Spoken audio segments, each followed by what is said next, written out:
Dying, bro. Oh my god! Oh my god! Oh my god! I'm in the underwear! And Tennessee hit a grand slam walk-off home run.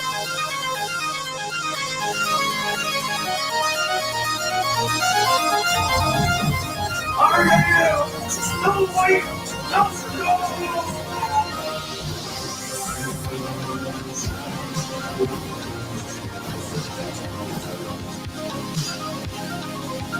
So you get nothing. You lose. Good day, sir. Look, I'm sorry, but Jim Cornette has finished that building and has been replaced by a bad Jim that does evil things and has to hire lawyers, which is why I got to get to a hotel room, get some air conditioning, and a fucking pizza. What is up, everybody? It is indeed your boy, Pigskin Pete. Happy Saturday to everybody. This is not a show. I only do 3 shows a week. I do a show on Monday night, the Lunch Money Show at 10 p.m. I do a show on Wednesday night, the Wednesday night live college football call-in show with Pigskin Pete. I do a show on Friday night, the live call-in show with Pigskin Pete at 10 p.m. That's 3 shows. 3 shows. This is not a show. This is a show stream hangout.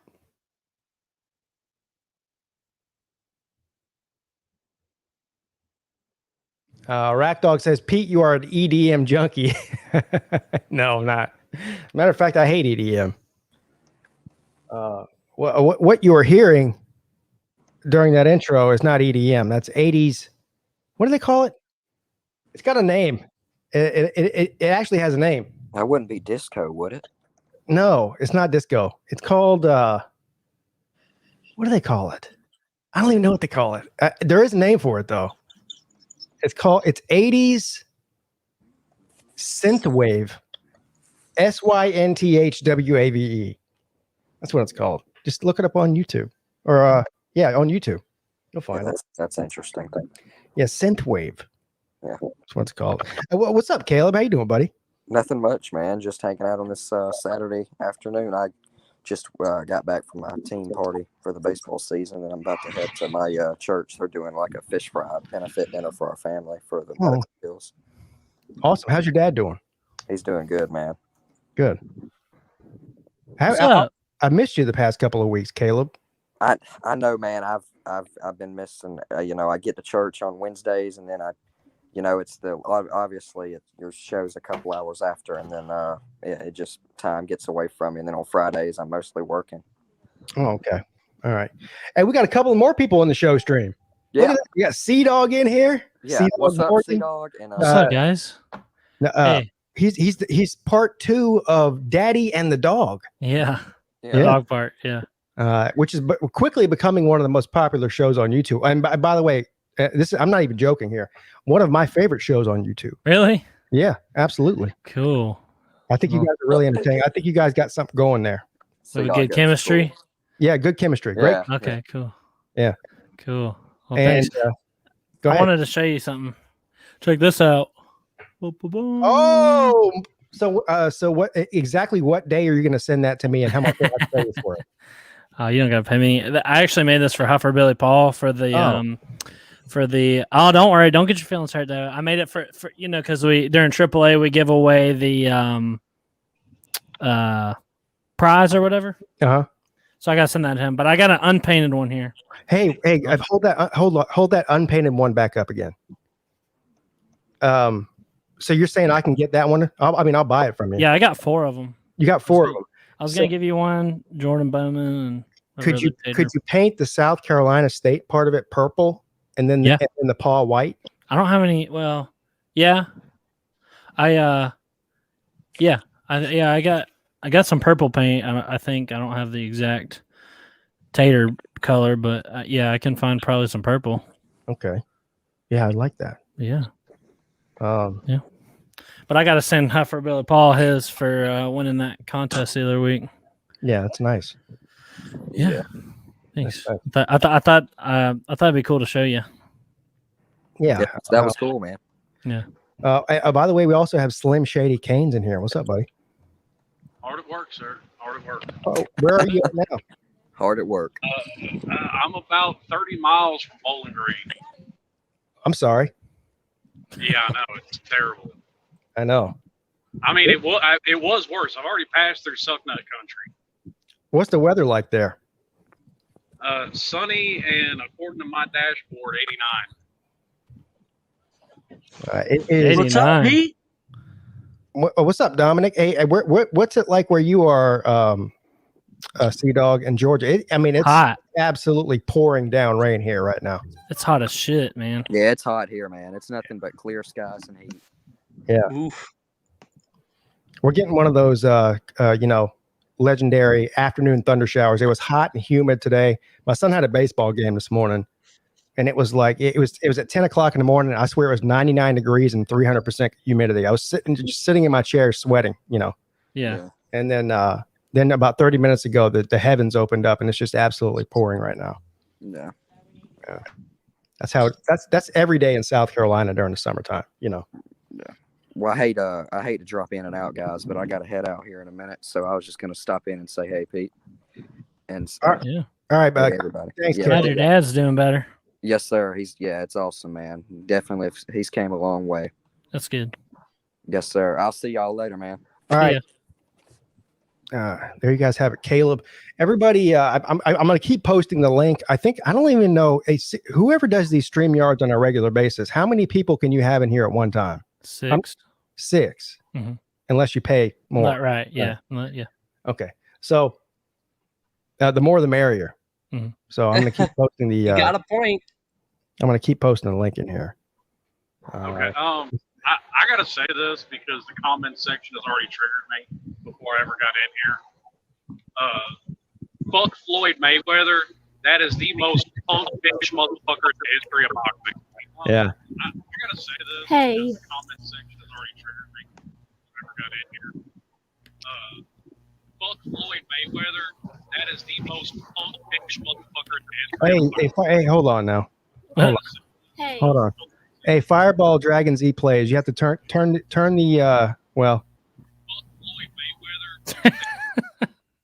Hey buddy, just you can't have your YouTube and your StreamYard on at the same time, so you can come back in. Just make sure you mute the YouTube part of it. Hey, Slim Shady. So, are you going to watch the fight tonight, or are you going to be somewhere where you can't? I mean, I'll be home, but no, I'm not wasting my money on that crap. Yeah, I'm sort of in the same boat. I'll be home, but the last two Floyd Mayweather fights I bought, I swore I would never buy one again, and I'm on the verge of getting sucked into it again. I'm not gonna lie. Forget Mayweather. The Logan Paul fights have been bad. Like the last one he did was a joke, or was that Jake Paul? I can't keep up with I think them. it was Jake. That was Jake Paul. Yeah. Okay. Yeah. I haven't watched Floyd since his first fight with Marcos Maidana that he lost, but somehow won. Right. I still ain't figured that one out. Well, I can't remember. I think it was it 2 or 3 years ago when he fought Pacquiao. You remember that, right? I subscribed to you. I subscribed to your YouTube channel. I can see that. I appreciate it too. But yeah, it was 2 or 3 years ago, and he fought Pacquiao, and that was the worst. Well, that might be the worst professional fight I've ever seen. And then I swore that night that I would never pay for another Mayweather fight. And then, of course, when he fought McGregor, I fell right back into that trap. I paid the $85 or whatever it was, and watched it again. And I was so disappointed that I said I would never watch another Mayweather fight. And so I've been telling my wife all week long. She's like, "You're gonna get that fight, aren't you?" And I was like, "No, I told you last time I'm not getting the fight again." And here, Hey, you want to play Roblox with me? Jesus Christ! So here I am again with my finger on the button. My finger is on the button to buy this fight tonight. Don't do it. I don't know, man. It's Go ahead. Sorry. I was gonna say all the Logan Paul, Jake Paul stuff. That's all. It's all. I don't know, man. It's all seems like they're all hyped up just for publicity, and then they always turn out to be disappointing. You know what I mean? Yeah. Hey, look who's here. Like I said, I'm looking at it from the whole Mayweather angle, and like I said, I learned a long time ago with him, and I quit watching him, and I saw the McGregor one coming from a mile away because I've watched MMA since the early 2000s, and I mean, I've always thought McGregor was overhyped. I never thought he was that good, and then he got his ass kicked by Nate Diaz, and I got proved right.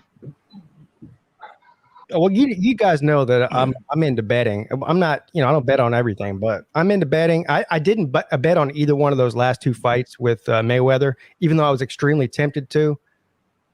And I was on the verge of putting $100 on McGregor just for the payout, because I can't remember what it was. It was like plus 800 or something.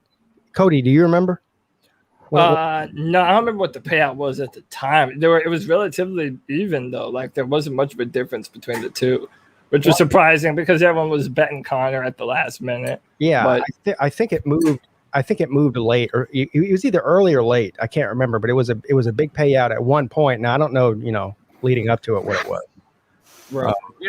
I mean, I was tempted because knowing Conor, I was like, I could see him like. If he knows he's going down in the 6th round, to just throw a heel kick and knock him out. Like, oops, I forgot. But listen, though, my question is this with Logan Paul and Floyd. Like, at what point does talent differential not matter when you're fighting an opponent that's 60 pounds heavier, has, I believe, a 6-inch reach advantage? Like, dude, Logan's a big dude, man. I know, like this is why. Cody, you're about to get me to buy this fight again. Because no, don't do it, brother. I know. You a link, bro. Don't do it, bro. I got the fucking hookup, bro. I got you, dude. Oh, you do. Hey, bro, I got you. I have, dude. I always have the hookup. Whenever you have my link for something, message me. Do you have my phone number? No. I can DM you on Twitter. Yeah, do that. Yeah, do that. I got you, bro. All right. That's the thing, though. There's not going to be a 60-pound weight difference. I guarantee you that they're fighting at a weight. They're going to weigh about the same. No. No. There's no way in hell. Like 5 or 6 inches taller than Mayweather. Logan would have to cut off his arm to weigh as much as Floyd. Oh, yeah. I guarantee you Floyd's not going to be fighting at his normal weight. I guarantee you Floyd put on weight. I'm not doubting he's going to put on weight, but it's physically impossible for him to be as big as Logan. No, Logan should have a 30-pound weight advantage come fight night. I would imagine. And by the way, if Mayweather somehow does put on a bunch of weight for this fight, that favors Logan, because he's going to be so much, his whole thing is defense and eluding punches. If he's heavier, he's going to be slower. So I thought his whole thing was running a track meet. Yeah, right. You can't do that if you're bigger, like you're saying. I mean, but like, what are the chances that Floyd just sits back and just makes a miss the entire night? Like Logan's definitely going to tire out by like the third round. So like the game plan for Floyd is identical to what it was with Connor. Yeah, let him punch himself out, let him get tired, and then right when it does, you can start to box him up and just be careful the rest of the way. Yeah, and maybe you knock him out, maybe you coast. At the same time, though, the narrative is the same with this fight as it was with McGregor. Is it only takes that one hit, and he's gone. Just knock him out with one hit. That's what makes it so intriguing to me. Now, look, I think Mayweather's going to win the fight, and I'm not one of these people that sports are rigged and the NFL's rigged and college football's rigged and this and that. But we all know that not college football, boxing is shady as fuck. Hell yeah. I almost have a feeling like there's been an agreement made already. This is just a money grab for both of them, especially Logan. And we're going to see a similar outcome like we saw to the McGregor fight. He'll hang in there for 3 or 4 rounds, and then that'll be it. All right. So what do you think about Jake Paul versus Tyron Woodley? Did you heard about that one? They made that official. Right. Anybody not named Mayweather that's a professional fighter, I would give Jake Paul a chance in that. Yeah. Yeah, Jake Woodley's been losing a ton too. Yeah. I mean, Tyron Woodley's a world-class fighter, though. I mean, that'll be probably, outside of Floyd, the best fighter he's ever gone up against. True, but I would argue that Woodley is far past his prime. Like, he has no aggression, can't pull the trigger. I don't know. I kind of favor if Tyron is as shot as I think he is.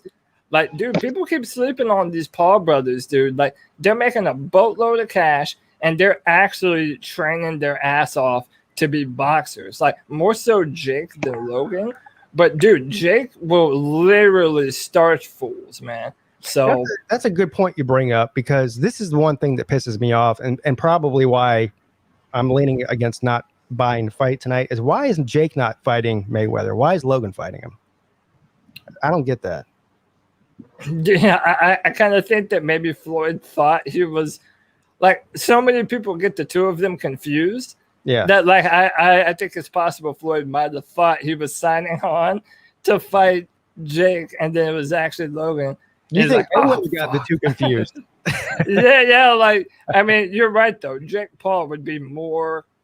He's the better fighter of the two. You're right. He's definitely the better fighter, but again, man, like those two are YouTube superstars, and Floyd knows that, and that's the only reason that he's taking this shit, because half of the people that are going to tune in to buy this, and that's why the Paul brothers are genius. Half of the people that are going to buy this don't give a damn about boxing.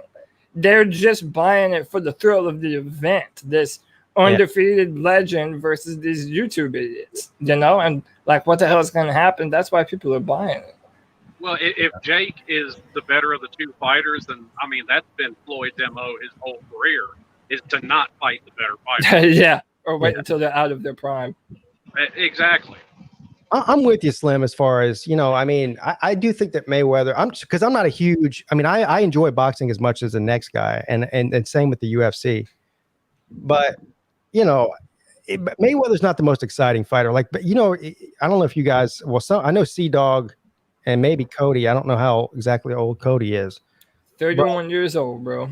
So I remember, back when, Tyson fought Holyfield, and I was sitting there with my dad. We bought it on pay-per-view, and it was just like the most exciting. To me, that was like Ali Frazier, because I wasn't alive for Ali Frazier, obviously. But it was just the build up to that was so exciting. It was such an amazing event. And the way things are going now, I mean, a YouTuber against who many people would consider to be the most, the most skilled boxer of all time, not the greatest, but the most skilled. And I think we have to give Mayweather credit where credit's due. Never lost a fight. Yeah, he's had a couple of fights against lesser opponents, but to go, what is he, 51-0? No. 50-0. No, 50-0. Floyd Mayweather has lost 3 fights.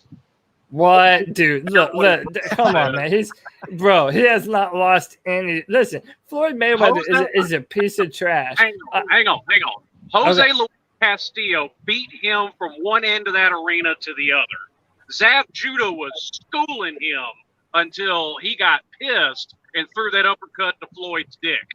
And Marcos Maidana beat him from one end of that ring to the other. They hit him better than he's ever been hit, but they didn't do enough to win any one of those fights. And listen, by the way, I'm not a fan. Like, Floyd Mayweather is a trash human being, beat up his wife, all kinds of other dumb shit, right?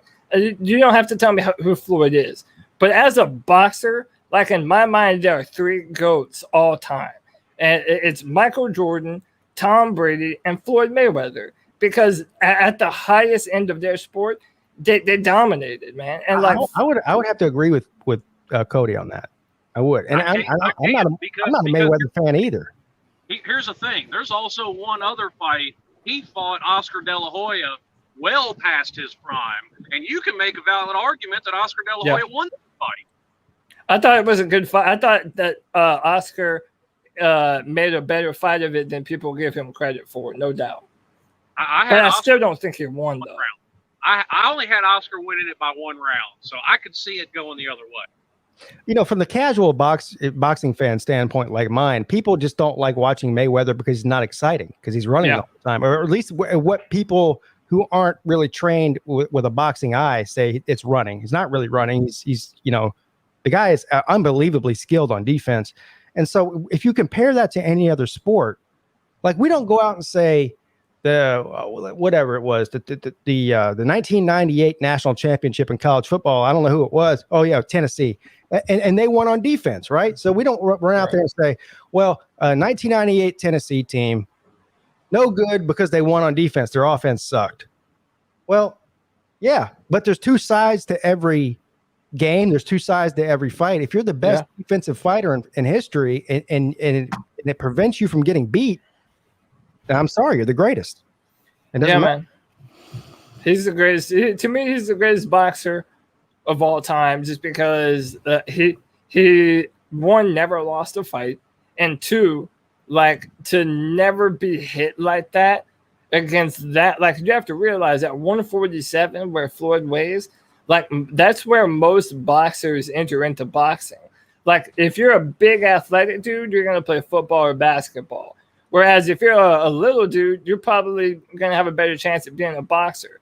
So there are so many boxers that are close to Floyd's size that the talent pool is so deep, and Floyd never lost to any of them. Like, dude, I can name 4 people off the top of my head that are better boxers than Floyd Mayweather. Better offensive boxers and defensive, or just as good defense. All right, here we go. Name 4 fighters better defensively than Mayweather. Oh, wait. Andre Ward. That's a good one. Gennady Golovkin. No. Canelo knocked him up, bro. Dude, he lost both of those fights to Canelo by a mile. Dude, he landed some of the flushest punches that he has ever been hit with, dude. Canelo he literally hit Canelo 137 more times than Canelo hit him, and he lost the fight somehow. Tell me how that works. Dude, I mean, I don't know. Maybe you and I remember the fight differently. It was pretty even, I felt, but I think that he just by far landed the bigger, harder strikes, and I think he was more aggressive. Canelo is my favorite, but I'm more of an MMA fan than I am a boxing fan. But as a boxing, like, fan, sometimes Canelo is my favorite fighter to watch. Did Pete just leave? He probably jumped out for a second. Maybe he has something with his internet. Yeah, I don't know. The storm here is fucking up my Cricket wireless. Sounds like it's getting slim too. Yeah, Slim, you're breaking up pretty bad, bro. And maybe try disconnecting and reconnecting. That works for me sometimes.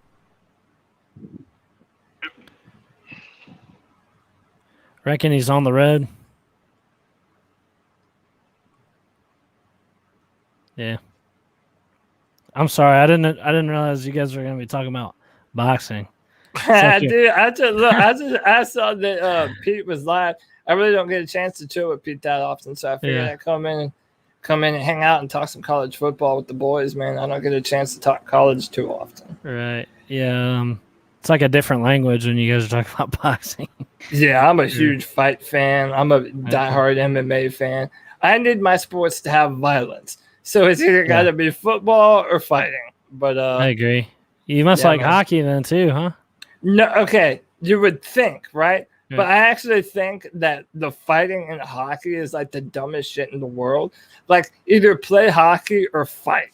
Like I either want to watch a hockey match or I want to watch a fight. I don't want to watch two guys on skates holding each other punching. Like, dude, that's no technique at all. Like, especially compared to what you see inside the UFC. Like, I like my fighting high level when I want to watch it. But yeah, man. Oh shit, it's just me and you, bro. Yeah, shit, we're carrying the show. Yeah. So, how's those Yellow Jackets looking, man? Oh man, I've been talking about my friggin' jackets all over the YouTube. I'm sure I might run everybody off if I start talking about them. But I think we'll be better this year. I really like what transfers we brought in, and we've got a real off season now because we got away from the triple option. Thank God, man. Dude, I've always felt like Georgia Tech was a powerhouse waiting to happen. Yeah. Like they're in Atlanta first. They have a beautiful campus.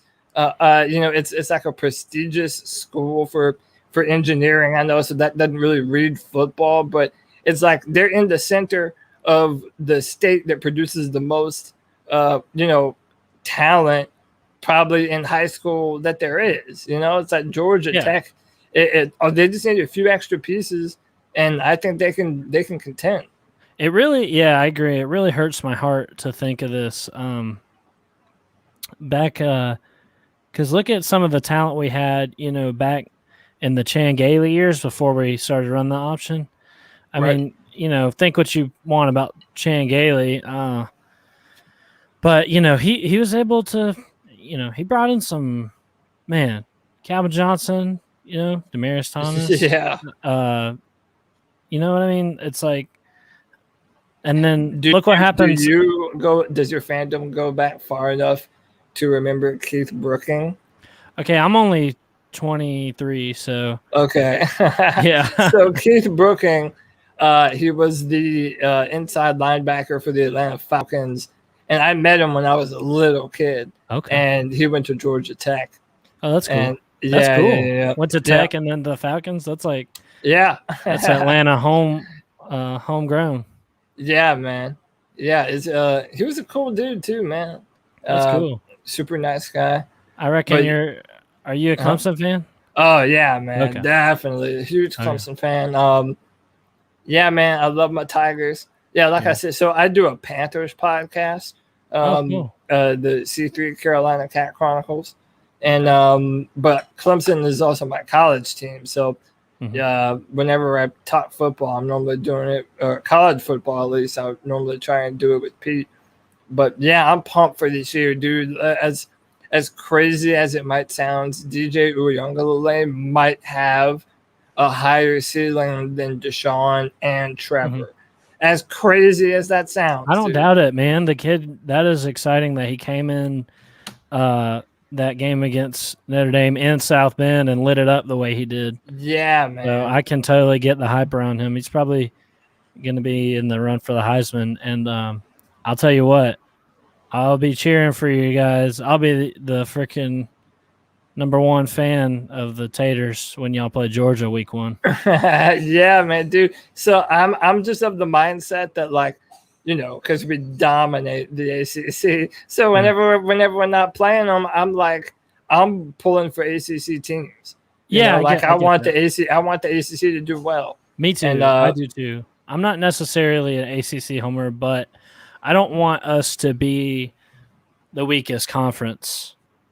Right. Yeah, like especially, and again, I guess it's a good problem to have since we're like in the championship or in the running for it every year. But like always hearing the narrative of, oh, Clemson plays the pancake schedule. It's so easy. And I mean, my mindset is this: say what you want about our schedule. Whenever it comes time to step up in the playoffs, we've done it and won championships. Right. So it's like the ACC might not be what it once was. Even back when Florida State was still a good team, which God seems like forever ago now. Yeah. Now our kind of staples are falling off. Like Virginia Tech, I think, is going downhill. Yeah. Virginia Tech's going downhill, yeah. but Miami's coming back a little bit. Miami's coming back, and I think UNC is making a push. Oh yeah, they're probably the second best team. Oh, Boston College and Pitt aren't half bad either. Yeah, Boston College is bad, and see, like Boston College last year, they damn near beat us, and that was the first game that Trevor Lawrence had to sit out because of COVID. Right. So DJ came in and he led us on a comeback. Like we were losing most of that game until DJ stepped up, man, and showed everybody the future of quarterback position for us. But I don't know, man. I'm just pumped for this year. Me too. Here's an underrated game, out of conference game. Boston College actually plays Missouri. That'll be a sneaky good game, I think. Missouri, that's the type of matchup where I'm pulling for Boston College. Right, me too. No, I agree. I want to see the ACC win those kinds of games because Missouri, honestly, I think they have a shot at being the second best team in the SEC East this year. And crazy as that sounds, as bad as Missouri, but I think that'll be. Do you think they could be as good as the second best team in the SEC East?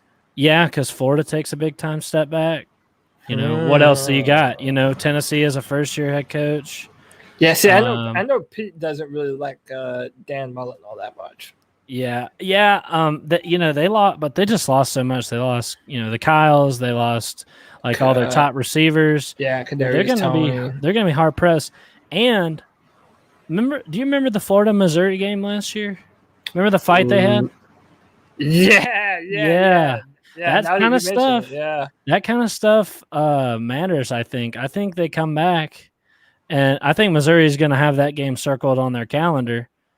And Missouri had a surprisingly good year last year, considering how tough their schedule was, and they pretty much whooped ass. And then I think they'll have that Florida game circled, and I think they'll win too. They're probably really mad about how that game went last year. Yeah, I mean, I feel like going into every year, the East is between Georgia or Florida. Right. And everybody knows that it's generally between those two. Yeah. And, that's why I'm so excited for Clemson, Georgia. And by the way, I, live right near Bank of America Stadium, too. Oh, cool. So, yeah, that's where the game is being played. So, that's fucking awesome. I love that. And, I'm excited for the matchup because I really think that JT Daniels is a good quarterback. I don't really know all that happened at USC. I think he tore his ACL. He got hurt somehow, but then he transferred. Yeah. And then he didn't start for Georgia until much later last season. Yeah. Which I don't blame him. They thought Jamie Newman was going to be the quarterback until he opted out for COVID. Right. So, he didn't really have a lot of time to ingratiate himself. But then at the end, when he started to get a hang of it, JT Daniels started to look really, really good. And as much as it pains me to say this, because there's nothing that I love more than shitting all over the Georgia Bulldogs. Me too. Dude, me too. I never, ever want to give Georgia credit. Because, I don't know if you follow Bobby Durkins, but I feel much the same as he does, dude. The fact that Georgia has had so much talent and hasn't had a championship, and they're known for one of the most terrible defeats in college football in this past decade. Dude, that's they have a few.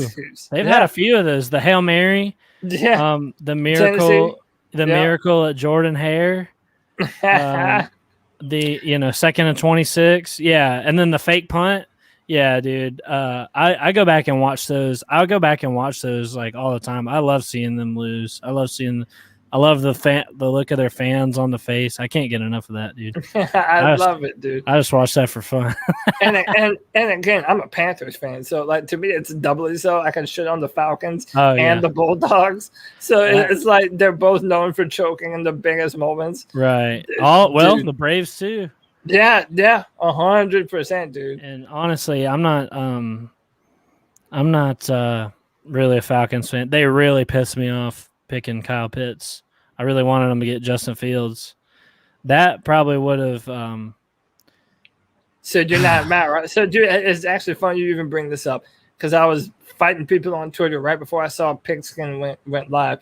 Like to me, Matt Ryan is like I'm not trying to shit on him, but like I view quarterbacks like Kirk Cousins and Matt Ryan very similar. Mm-hmm. Not that they're bad quarterbacks, but like they really need the talent around them to kind of be at their best. So, for example, Julio Jones, Calvin Ridley, having Kyle Shanahan, having Tevin Coleman when he was still good, and I forget the other running back y'all had in 2016. Y'all had a 1-2 punch when y'all went to that Super Bowl. But it's like he's kind of dependent on talent to me. And that's why I think Julio – he put out this thing saying that he wants to go to a team with a big arm quarterback where he can just run underneath the football.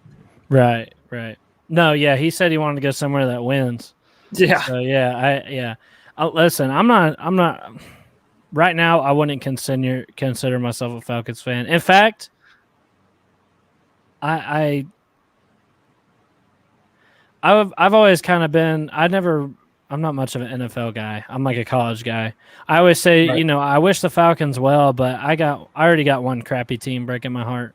So I can't handle getting invested in the Falcons. I was ready to, though. With Justin Fields, like the storyline would have been amazing. Like him leaving Georgia, taking Ohio State to the national championship, then coming back to play for the Falcons. Yeah. And, like I said, I'm not a follower of the NFL, so my knowledge is super limited. But here's how I'm looking at it: like, however you feel about Matt Ryan, whether you say you keep him for a little while or, he's getting up there, and you got to replace him eventually. What better year to grab a quarterback than this year when the class was just absolutely loaded with like amazing quarterback talent. Yeah. And you get a 3rd round pick, Yeah. Yeah, man. What better year? Yeah, I 100% agree. I think like when it comes to the Falcons, I know that they had paid Matt Ryan all this money. So what I was hearing is that they didn't have a way to get out of Matt Ryan's contract for at least another 2 years. Yeah. And when you sign a rookie player, you have them on a rookie deal. And you could have let Justin sit behind him for the time that you had to pay Matt until you could get rid of him. But then you've already wasted 2 years of a rookie contract with Justin Fields. Right. And you also have to think. Yeah, it does make sense. And you also got to think, when you draft a quarterback in the 1st round, like the minute that Matt Ryan fucks up even a little bit, like the whole fan base is going to be screaming for Justin Fields. I feel like they're already doing that, though. Yeah, I know. You know what I mean? Yeah. You know what I mean? Kyle Pitts. Pitts is a beast, though. Honestly, I'm not sure. I'm not convinced Justin Fields is NFL ready to start. Do you know what I mean? I don't know. I don't know if he's. I think he would need a year or so to you know what I mean, to kind of. Yeah, I mean it's just so hard to tell, man. Like Josh Allen looked like a world beater last year. I know you say you don't follow NFL, but like Josh Allen when he came out, everyone was like, "Oh yeah, he's big and strong and fast, but he's inaccurate." Mm-hmm. And you normally can't teach inaccuracy, so people kind of thought that he should sit a while. But he had to go out of the frying pan and into the fire, and a lot of quarterbacks are having to do that now. So it's like, yeah, if you can let them sit, yeah. Like Trey Lance this year for the 49ers can sit. Oh, absolutely. Yeah, like they don't have to rush him in. And if Jimmy Garoppolo gets hurt, which he probably will, then, they have it. But that's right. It was a 4th round pick, not a 3rd round. I said 3rd round. Yeah. They got Trey. So the 49ers said Trey Lance, and I was like, yes. Yes. Yes. So that kind of would have been your jump. So like, did you think if the Falcons would have drafted Justin Fields, that kind of would have been your jump on point to kind of get behind the Falcons a little bit more? Yeah. Especially with all the talk going around the Jags this year. I just like a good storyline when it comes to the NFL. You know what I mean? Dude, I would say if you don't have an allegiance, like obviously I'm biased, but jump on the Trevor Lawrence train. Dude. Well, I'm not. If I were to cheer for a team, it would be the Falcons. I mean, but I'm straight up, no shame, a bandwagon fan. I just can't get. I'm a Georgia Tech fan, dude. Can you blame me? I've never known what it's like to experience, a win, an amazing team, or anything like that. I've never known that. I've never known that. So I'm a bandwagon Falcons fan. When they get good again, I'll start cheering for them. But until then, honestly, I'm not going to lose any sleep. Bro, I don't blame you, man. I 100% don't blame you. Like a lot of people actually don't know this about me, but I'm from Georgia. I was born in Georgia, and I lived there for 13 years. Yeah. So it's like I remember when the Falcons went to the Super Bowl against the Broncos, and just got shit kicked. Like I knew way back when. Oh, okay. This is a team that's destined to just shit all over your feelings. So, absolutely. Yeah. Check this. Pete says his power's out. Don't worry, Pete. We got you. Yeah, but it's bullshit. You're cool. You said you had a YouTube channel. I'll subscribe. Yeah, man. Yeah. C3 Carolina Panthers podcast. Okay. Yeah, man. But yeah, I was gonna say my wife is a Patriots fan from Massachusetts, and she was there with me the night of that dreaded Super Bowl. So that's that's just what I've had to deal with my whole life, dude. And if it makes me a fair weather fan, whatever. I'm here on YouTube supporting my Jackets after a 3-9 season. So yeah. Hey, dude, listen. My thing is I wear all my fandoms like a badge. Like I wasn't always a Panthers or a Clemson fan. So I moved to Charlotte in 2004, and honestly, like I was talking about MMA earlier, I was a huge UFC fan. Mm-hmm. So I didn't love football. Or not like that, not like I used to. But then when I heard that the Panthers could draft Cam Newton, and then I looked up who Cam Newton was, I was like, oh shit! If the Panthers draft this dude, that's my fucking team. I'm a Panthers fan till the day I die, right. and they did. So that kind of jumped me into NFL football, and I'm the kind of person that I don't just half-heartedly get interested in something. Like I either love it or I hate it. So now I'm a diehard football fan. I love the X's and O's of it. Yeah. It's fucking awesome to me. But I definitely, it's one thing if you jump from fandom to fandom to fandom, then you're a bandwagon fan. Right. But everyone has a jump on point to their team, and it's at different places for other people. So if you join late, I wouldn't think that would make you a bandwagon. Okay. Yeah. Yeah. Because it's hard. It's hard for anyone to. Hang on one second. Pigskin Pete, thank you for the super chat. He says #Pete's Power Bill. Hey, can you guys hear me? Yeah, and I just saw your comment about your power being out and that the stream is still going. Yeah. So originally when the stream went out, I just thought it was my internet because we're having bad storms here right now. Yeah. And then so I got up, I let the stream going. I couldn't hear anything. I could see you guys were still on. I got up and went downstairs, and as soon as I started walking down the stairs, the power went out. And no. I was sitting downstairs with my son. My son and me are here alone. And so I was just waiting for the power to come back on. As soon as the power came back on, well, I came back up and got my phone and went to see the analytics on the stream that I thought was gone. Yeah. And I saw it was still on. What the fuck? How is this possible? So I was on my on the data on my phone because I didn't have any power. I'm like, how the fuck is this still going on? I still don't know how it was still going on. Dude, it makes me wonder what would have happened if me and him both just pieced out. Like, I guess it would have been a black screen for a while. It would have, yeah. You got to end it on Streamyard. Yeah. Hey, but man, we carried the show, man. We had. Hey, I appreciate it. Yeah, we made friends. I was thinking once the power comes back on, I'm gonna have to start a new show stream. Yeah. And so thank you guys for that. I appreciate it. Yeah, man. We had a good conversation. Dude. I can't promise that the power's not going to go out again. I don't know. I mean, it's really bad. Yeah, I ain't doing shit, man. I can sit here and chill for a little while, so it's all good. Yeah, we were talking about all kind of stuff. Yeah, man. So look, I want to kind of go back to this Clemson Georgia game now that you're back. We started talking about it a little bit, but man, like I'm normally talking Panther stuff, so I don't get a chance to talk college too often. So I've been thinking about this Clemson Georgia game for weeks now. I can't remember the last time I've been this pumped for an open. Oh yeah. Like I live right by Bank of America Stadium too. So dude, the whole atmosphere around here is gonna be fucking lit.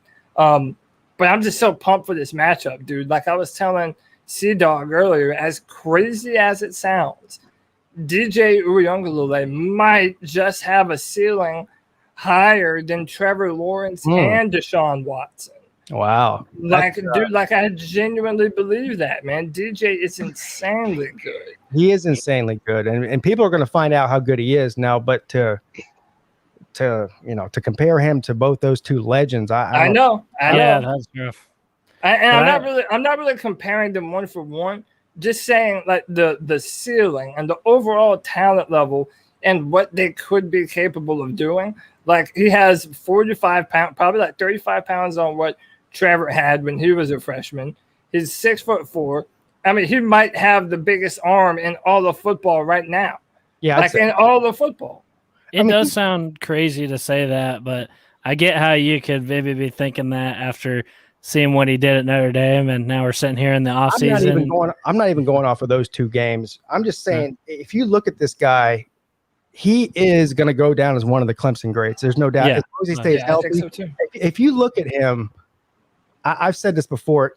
He is as big now as well. He was as big last year as a true freshman as Cam Newton was his second and third year in the NFL before he went to Egan. Yeah, he's as big as Cam Newton right now. Yeah. And he's a way better passer than Cam Newton ever was. Honestly, he's definitely more consistent earlier on. And I'll say this, man, like his ability to make the off-platform throws is like what's so impressive to me, dude. Like, I don't know if it's just something in the water where all these new quarterbacks are able to do this kind of shit. But, dude, DJ, if you were to build a quarterback in a lab, it would look just like DJ. Mm-hmm. So it's like I'm pumped. And then what I was saying to C-Dog earlier, Pete, is I think JT Daniels is a damn good quarterback. And I think that Georgia really got better last year after JT Daniels got a real hold of the playbook. So, like, that's why I'm just really excited to see what this matchup is going to be like. Because this year, above all other years, in my opinion, Georgia has no excuses. They have no excuses. They have the talent everywhere, up and down the field. They're always in the top 3 of recruiting classes. Like, Georgia has no reason to not be a legitimate national championship contender this year. And that's why this matchup is so fun. Mm-hmm. The second best game of week 1 And it's really not anywhere close to the first one. Georgia and Clemson's the most exciting game. Maybe all year. We'll see. But week 1 is our Louisville, Ole Miss, Miami, and Alabama. Oh, it's definitely the second most talked about. I don't know about best game. I'm going to respectfully disagree with that comment, Pete. Well, first of all, I was just kidding. I mean, I was being facetious. I do like the Miami quarterback, though. Yeah, De'Aaron King pretty much carried the team on his back last year. It was crazy. De'Aaron King's a baller. The dude's a beast, yeah. Yeah. Well, we'll see if he's healthy or not. What's up, Scott? What in the wide world of sports is going on here? What's up, Scott? I'm chilling, bro. Y'all talking shitting on the Falcons. Well, you know, you can shit all over the Falcons for all I care. I gave up on the Falcons during that Super Bowl against the Patriots. That was it. Scott, you know what offensive linemen have said for the past decade that have played for Atlanta? I'm sorry, Mr. Ryan, I missed that block. Oh man, look what I got right here. But see, that's exactly why I disagree with what they were saying. I don't think Matt Ryan's the problem.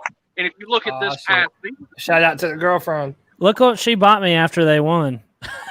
I got it sitting over here. That's awesome. If you That was look awful. at this past season, Matt Ryan and the offense weren't the problem. It was their Swiss cheese defense. Yeah. I mean, how many leads did they blow? Of course. But that's their MO. That's what they're known for. I mean, I understand why Julio Jones wants to go. And I mean, I even said it in the fake news. I mean, he's been he acts like he's an acrobat for Cirque du Soleil because he's had to jump 5 feet in the damn air. He's catch balls with one hand because Matt Ryan can't throw worth a shit. He's the damn Statue of Liberty back there. When Matt Ryan was at his peak, his best, and I'm not saying Matt Ryan was never a good quarterback. He was a very good quarterback for a lot of years. I agree. But that's all he was good. He's never been great, and now he's on the downside of his career. And I don't understand for the life of me why they would keep him around and not like I think they fucked up in this last draft with not drafting a quarterback. Yeah, that's what C-Dog said. Yeah. Well, see, to me, this is why you keep him around because even at this point in his career, he's still a top 15 quarterback in the NFL. He's a top 15 quarterback who's declining. Yes. Yeah, he's a great fantasy football quarterback. He can, he'll make some yards for you and throw some TDs for you, but they never damn win. So listen, I say this on Twitter and on our podcast all the time. Tell me I'm wrong. If I'm stupid, just tell me so. To me, Matt Ryan and Kirk Cousins are basically like the same fucking dude. Yeah, absolutely. I agree with that. Yeah, and that's not even saying that they're bad quarterbacks. No, they're not bad. Yeah, it's just saying that they're entirely dependent on one scheme and two, who they have running routes in front of them. Let me ask you a question. Not even Ryan Fitzpatrick into that. If you're one of the top 3 wide receivers in all of the NFL and all of the world, like Julio is, yeah, why would you be wanting to leave if you had that if Matt Ryan was that guy, Julio would not want to leave. Just like Stephon Diggs wanted to get the fuck away from Kirk Cousins. Exactly. Maybe them drafting a tight end was the final straw. Well, I mean, Julio hasn't had one thrown to him right. I mean, like one right over the shoulder or right in his chest in eons. I mean, I think that's what he wants. Is someone, please throw me an accurate pass. I will catch whatever you can throw at me, but at the same time, if you throw me an accurate pass, I'll run down the damn field and score a touchdown. Can you imagine what it would have been like had Julio Jones gone to the Packers with Aaron Rodgers, or had Julio Jones gone to Drew Brees and the Saints when he came out of college? I mean, it would be a totally different story. Drew Brees and Julio Jones, because Drew Brees, before he retired, he was the most accurate passer in the NFL. Yeah. He was 80.6% accurate. And you put that combo together, and they would have won a number of Super Bowls, I'm guessing. Yeah, I agree. In their primes, for sure. Drew Brees, the last 2 years, has basically been a ghost. like a shell of his former ability. It might be accurate, but they were having to do so much underneath stuff in those last few seasons. Like, that's why everybody makes fun of Michael Thomas and they call him Slant Boy. Because, like, that's pretty much all he would run. And, like, Drew Brees would know the timing and he would just hit him every time. And it was a guaranteed 8 yards, you know? And that's why I know I'm a homer, and this is going to sound really homer-ish right now, but I'm going to say it anyway. DeAndre Hopkins is the best wide receiver in all of the NFL. And because if you look at what he did with, what was it, 5 or 6 different quarterbacks before Deshaun Watson got there. And then, of course, you know, when Watson got there, they lit it on fire. And then he went to Arizona, and with Kyler Murray, he lit it on fire last year. I mean, he's similar to Julio Jones, has just been great with good or mediocre quarterback play for most of their career. Definitely. I'd like to do a little poll here, if you don't mind. I'd like to ask the question because I've heard some of you talking about this. Trevor Lawrence, is he going to be a dud or a stud? Oh man, you probably don't need to guess my answer. I know Pete's answer. Yeah, dude, I don't know if you heard. I just got done telling C-Dog. Like, C-Dog said he's not really a fan of any NFL team, and like, I'm a Panthers fan, and I love my Panthers. I'm never going to turn my back on my Panthers. But if he has no allegiance to anyone, then dude, fucking jump on Jacksonville now, man. Because I'm of the mindset that, like, regardless of what you think about Urban Meyer, he has won everywhere he's been. Granted, it's not been in the NFL, but still, I think that he saw Trevor Lawrence and how good he is and the total package he is, how emotionally and mentally mature he is. And Urban Meyer said, oh, yeah, this is what better time to jump into NFL than when I have the most talented quarterback to come out of the draft in the past decade. Like, I think it's awesome. Well, since Andrew Luck, at least. For sure, yeah. Here's my only problem with that. How many times, and I honestly think more times than not, when guys come out of college with this kind of hype, they never live up to it. That's right. Well, hold up. A hate on Trevor Lawrence. Well, I'm not hating on Trevor Lawrence either.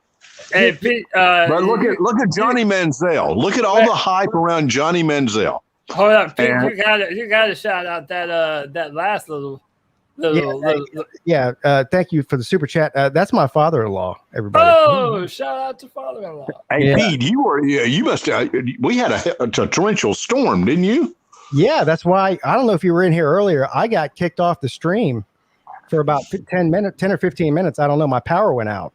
Yeah. My power kind of blinked for a second. I mean, damn, we needed the rain around here, but good Lord, man. Crazy. Scott Kerr lives in the same city as me. I'm in Charleston area. He's in the Charleston area. So that's what he's talking about. Yeah, Pete and I are going to go out and have a beer one of these days. Yeah, anytime, brother. Just let me know. I will. We certainly will do that. Anyway, I know it was all Falcons related and NFL related, but I just had to get in here too because I know C-Dog's big Georgia Tech fan, and I heard y'all kind of shitting on the Georgia Bulldogs a little bit, And let me say this as a Georgia Bulldogs fan. Okay. If we don't win the Natty this year, then there is something wrong. We should win the national title. We've got the talent, we got the know-how. I think we can get our Achilles heel has always been Bama Lama. Okay, so if we can get past Alabama, then I think we can. And of course, our first test is going to be, of course, Clemson. I mean, if we can get past Clemson, then I think we could then win the Natty. But we shall see. I'm so pumped up for that matchup. I'm not putting any money on anything. I will tell you that right now. I mean, listen, I think, I'm thinking about this Clemson and Georgia matchup, and I agree with literally every single thing that you just said. Like, I really like JT Daniels a lot. I don't know why the USC thing went wrong. I know he had an injury that caused him to transfer, but then you saw at the end of last season, JT Daniels comes in, and that offense starts to look like a real legit, contending offense. So, like not knowing how our defense ended last year, Clemson's defense, and losing Darion Kendrick, I really don't know how vulnerable we are to a downfield passing attack. Like we're going to be dependent on our front, which I think is what we're mainly known for anyway, which isn't much of a surprise. But my biggest key to the matchup is Georgia's offensive line, because y'all lost so many players to the draft. Like, who do you guys have that's going to be able to go up against our defensive front? Well, not just that, but hold on, everybody. Somebody wants to say hello. Say hello. Yeah, let him say hello. Hey, Granddaddy just sent a $50 super chat to say hi to you. Say hi to Granddaddy. Hi, Granddaddy. What's your kid's name, Pete? That's Leo. That's Leo. I like the name. Yeah. That's a great name. Strong. Yeah, that was the little delinquent in Atlanta that kept trying to put the moves on my daughter. That was awesome. Well, how old is your daughter? She'll be 5 in October. Oh, okay. Well, hey, 5, 6 year old, hey. There you go. Leo's a chip off the old block, if you know what I mean. Hey, cheers to that. I got to meet him too. Your older son, he told me he was so cool. He told me he was cheering for me during the Slav Olympics. Oh, did he? Yeah, and you. He said, "I said I'm cheering for you and my dad too." But he said, "I'm cheering for you." I'm gonna have to whoop his ass now. Very cool. My wife and my older son are in New Jersey right now, and so it's just me and the little guy here. Nice. Okay. So it's just the boys. Just the boys. We're gonna watch the fight tonight, whether we pay for it or Cody Lack gives me. Bro, I got you, man. I got you. You know it, man. As long as the police don't come knock on my door after I do some illegal shit you're about to get me to do, I'll be all right. Bro, trust me. Yeah. You need a VPN anyway. I recommend everyone have a VPN no matter what. That way no one can browse and look and see where you're at. And then number 2, I got the good link because I got the link that gives me all the links. So literally, this one doesn't work, or this one got taken down. Cool. Go back and bring up another one, dude. That sounds like a lot of work. It does. Pete, let me just tell you, as a diehard MMA fan, as someone who has not missed a UFC event in maybe 7 years, I cannot tell you the last time I paid for a pay-per-view. Wow. All right. I'll talk to you about this. Yeah. Maybe I should shut up when I'm on backroom. That's backroom talk. Yeah, right. My only response to that would be, how many more felonies do you want to admit to on air? Damn it, dude. You're killing By the me. way, all that shit I just said, it was a total joke, and I meant none of it, dude. Yeah. It was all a fabrication. We're starting to look like the Georgia roster in here. Oh. Dying right. Oh my God! BVD. Oh my God! I'm in my underwear and walk off home run. That was amazing last night. I was watching that. And BVD was out of his mind, man. Which I don't blame him for being out of his mind. That was unbelievable. Yeah, scared Bottom the shit of the out of ninth, bases loaded. I mean, you couldn't ask for a better scenario for a baseball game. I was listening to that stream too, but I wasn't watching it. All I could do was hear it. And when he started going, "Oh my God, I thought the fucking house was on fire or something." I didn't know what happened. Yeah. It sounded like it, didn't it? But I had no idea what you were referring to. So you just started screaming, "Oh my God." I'm like, yo, is Pete okay? Yeah. Well, I knew as soon as he said it, what happened, because he just had said, "Okay, damn it, we got the bases loaded. Now we need to run. Now we need a hit, and as soon as he got up and screamed, "Oh my God," I went, "Grand Slam? Really? Really?" Yeah. When baseball players are allowed to indiscriminately inject steroids into their ass again, that's when I'll start watching baseball. Like, dude, like I told C-Dog earlier, I need my sports to be violent. It's either got to be football, MMA, or boxing, or generally I just couldn't care less. Like, I've tried so hard to be a basketball fan, and I just can't fucking do it. Like, I can't bring myself to give a shit enough. I agree. Basketball died in the 90s. Well, yeah, I agree. Yeah, you don't have the Allen Iversons of the world and all that. I used to watch. Michael Jordan too, of course. I mean, my God, Jordan turned the whole league around by his play. You look at him nowadays. LeBron wouldn't have to flop against those Pistons teams of the early '90s because Dennis Rodman would have knocked him halfway across the court. That's right. That's exactly right. Yeah. The Rodman, the great rebounder, man. I mean, he was unbelievable. NBA was fun to watch. There's nothing fun to watch about. It's like NASCAR. There's nothing fun to watch about NASCAR anymore. I admit, as a kid, I used to watch NASCAR because, I'm talking about, Richard Petty, days when, they might be changing up the damn spoiler on the back to make it faster because not every damn car was the same out there. And I may or may not have been a Jeff Gordon fan once upon a time. Oh, no! Should I not have admitted that too? Yeah, you should have admitted that. I should just shut up and not say anything. But you know what?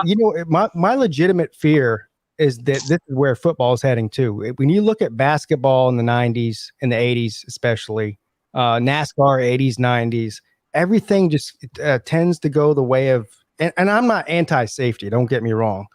But you don't see them talking about safety in the UFC. I mean, these guys are beating each other's brains in literally, causing permanent brain damage. Nobody seems to give a shit. Hell, we're about to watch it happen tonight. But, I'm worried this is what's going to happen to football because I was a huge NBA fan in the 80s and 90s. And to me, it's unrecognizable now.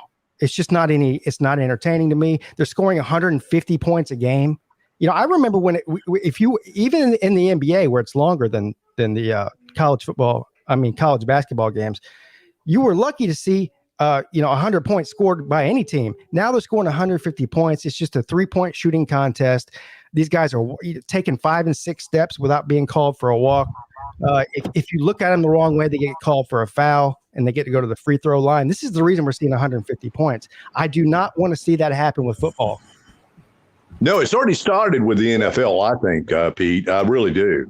That's why you see such high-scoring football games in the NFL.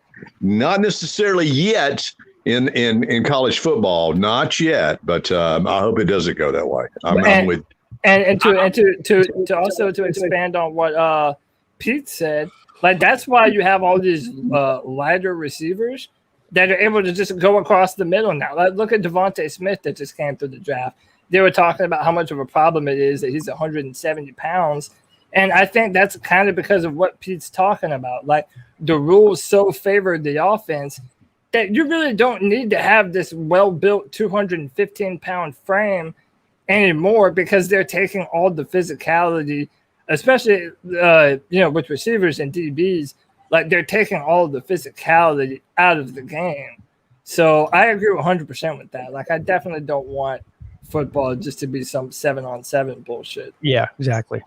See, I'm with y'all. I mean, I'm not anti-safety either, but at the same time, this ain't ballet. Okay. Amen. People are going to get hit. Yeah. I mean, look at some of the great players even 10 years ago. How long would John Lynch stay in a football game now? He would already been kicked out of the league by now. Oh, he would have had $10 million worth of fines. And this is a homer pick, but he was another bad one for it. How long would Sean Taylor stay in the league today? Not long. Too. Some of the all-time greats would have never made it. And do you ask a coal miner before he goes into the coal mine, or he knows what risk he knows black lung is a risk. He's going to be breathing in coal dust for the next 40 years. but he does it anyway. It's his choice. He's a grown man. He could just go be a cashier at Publix if he wants to, but he chooses to do it. There you go. So if you choose to be a professional football player, yeah, you might get hit hard. It's going to happen. I was a Raiders fan as a kid, and I mean, the Fred Biletnikoff days, Kenny the Snake Stabler days, the John Madden coaching days, and you talking about a hard hitting, beat the living hell out of you team. The Raiders were, especially their defense. And yes, I know that one of the players literally crippled somebody. I think he actually killed somebody. I mean, they were just that mean. And the great thing about Al Davis was Al was always looking for the veteran players, the guys have already played, that are tough and resilient, and that's who he would get to play for the team. And Stabler would always hobble out there like, I'm playing on a broken leg, but I'm gonna still try to throw a pass here. I mean, it was amazing. It was amazing football to watch. Jack Tatum. Yes. Jack Tatum hit Darryl Stingley of the Patriots and paralyzed. That was it. Jack Tatum. Yeah, that was it. It certainly was. Jack we were talking about that the other day, and I was like, yeah, I mean, the Raiders were just unbelievable. And as a kid, they were. I mean, how could they not be my team? I think any kid that grew up watching football was a Raiders fan. I mean, Packers. Packers. Okay, jet sweep. Okay. Jack Tatum, Mel Blount, Ronnie Lott, Chuck Cecil, John Lynch. You went across the middle, and there were guys out there with bazookas ready to unload on your ass. Yeah, man. Mel Blount is a Vidalia, Georgia guy. And I met Mel Blount before. Mel Blount, I was working at a radio station in Vidalia, Georgia, and Mel was going to play in a celebrity basketball tournament we were having the following day. So someone comes knocking on the door at 9:00 at night, and I'm on the air, and it's Mel Blount. But it's this large African-American man. And I'm going, who the hell is this? And I kind of opened up the door, and I said, yes, sir, can I help you? Oh, I'm Mel Blount. Mel Blount. Yeah, come on in. That's cool. I tell you what, number 47 would lay your ass out, boy. I tell you. And I wasn't a Steelers fan, but you respect the great ones, Absolutely.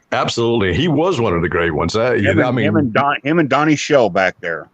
Yes. Oh my, yeah. You're talking great football. Now again, I know everything changes, and I'm with Pete, as he said earlier, about safety, and I don't want to see anybody get hurt.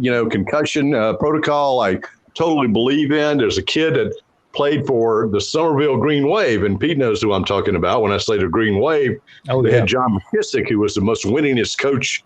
Well, he won more than any American football coach. Yeah, he's still the winningest coach in the history of football at any level right now. Yeah, right. Yeah. And McKissick just recently passed, but this kid that he played for the Green Wave. He had 100 tackles in 2 seasons, and in his third season, his senior season, he just decided, Dad, I just don't want to play anymore. It was just too hard for him, even in high school football. I mean, they still hit hard out there. I mean, they still are hitting pretty damn hard, believe it or not. But and there are a lot of injuries, and you think of a kid like a JT Daniels, for instance, that gets in playing college quarterback, and he's already had several surgeries. I mean, that's atypical of college football players these days. Yeah, I'm down on the sidelines, and I see how fast these defensive tackles move, and how big they are, and some of the collisions you see. It's amazing that. And again, I'm like everybody else. Nobody wants anybody hurt. But some of these guys, the size of the players and the speed they're moving and these collisions, if that'd been me out there, well, they would have I'd have been straight in the hospital. I mean, they wouldn't even have bothered with me on the field. They'd have just put me on the stretcher, put me in the ambulance, and gone. That was, I see this. I know Cody sees this too. When you're talking about when the draft was coming up with Trevor Lawrence, one of the biggest criticisms I saw about Trevor Lawrence on Facebook or Twitter or whatever was this guy's tiny. He's skinny. He's not going to last 2 minutes in the NFL. I have seen Trevor Lawrence, in person, 3 or 4 feet from me, a giant human being. You don't realize how big Trevor Lawrence is until you're next to him. He's a giant. Yeah, he's 6'6". But another thing, real quick, to add to that too, like he only looks skinny because you're seeing him on TV. The dude is like 215 pounds. Like that's not a small man. And also, and then I'll pass the mic. Like it's not even like he was Lamar Jackson frail, where they were like, oh, okay, this dude's fast and nimble, but we know his body isn't going to hold up to contact. Whereas Trevor would put his shoulder down and mow you over and fight for extra yardage. And like other than his freshman season, he never really missed anything due to injury. Like that dude is built solid. Well, his biceps are as big around as my head. I saw. I've seen three quarterbacks. I can name the 3 guys that were physical specimens to me. When he was at TCU, Andy Dalton, big dude. I happened to see when he played for the Houston Gamblers in the USFL, fresh out of Miami, Jim Kelly, big dude.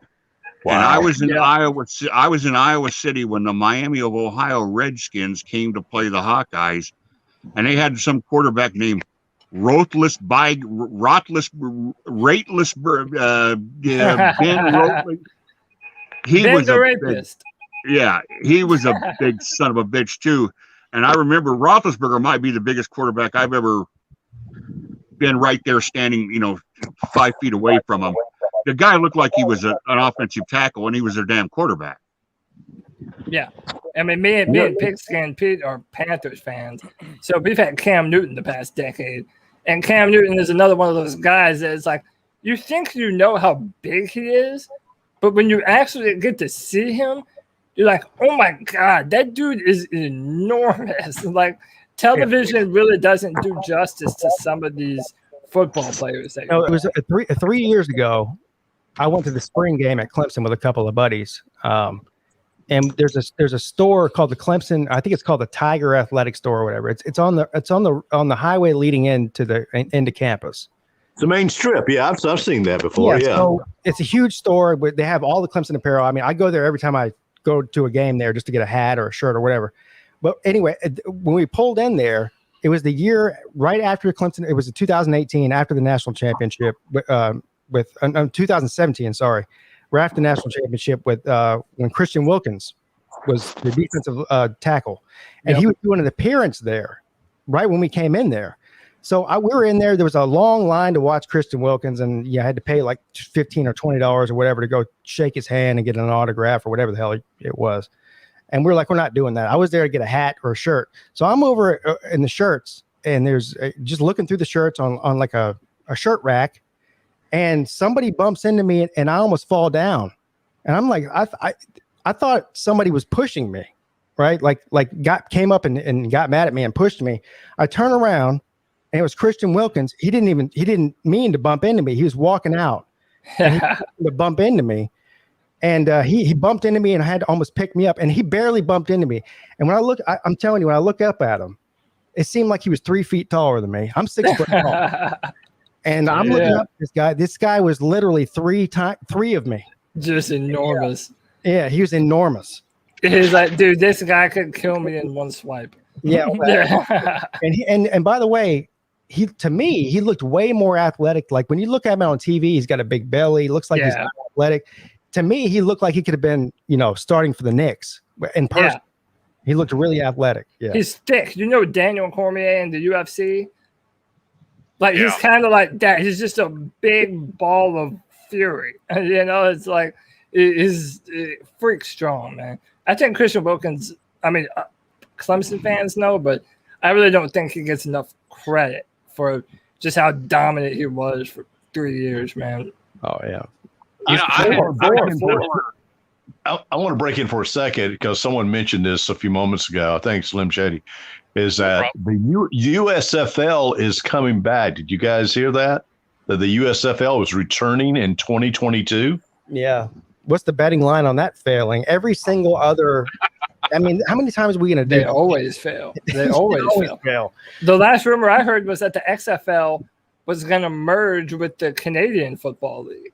No, Dwayne Johnson bought the XFL and he's bringing it back. Yeah, I know, but that's what I heard, that him and the XFL were going to try and merge with the CFL. And that sucked for the XFL to have to just get started, and then friggin' COVID hits and knocks everything. Yeah, right. I want to see who this person is real quick. Sorry to interrupt you guys. Bolt 27, you're on the air. You sent me a private message. What say you, sir? Okay. Yeah. Okay. Well, never mind. I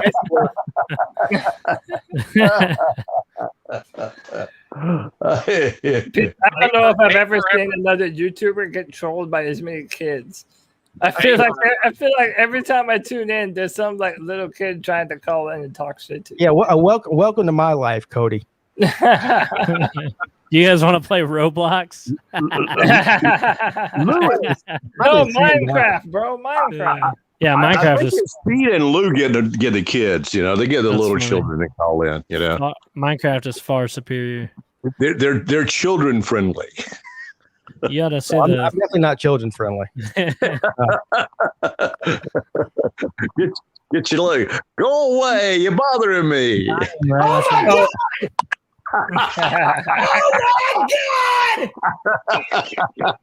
What's up, guys? And Tennessee hit a grand slam walk-off home run. BBD's so good about stingers. Now he's his own stinger, which is great. Mhm. I love it. I love Hey, it. what's up, everybody? What's up, What's up, Nate? Nate? Nate the Great. What's up, buddy?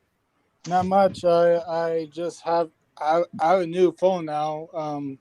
Yeah, don't ask about what happened to the other phones. Well, now I want to ask about it. Yeah, definitely tell us that.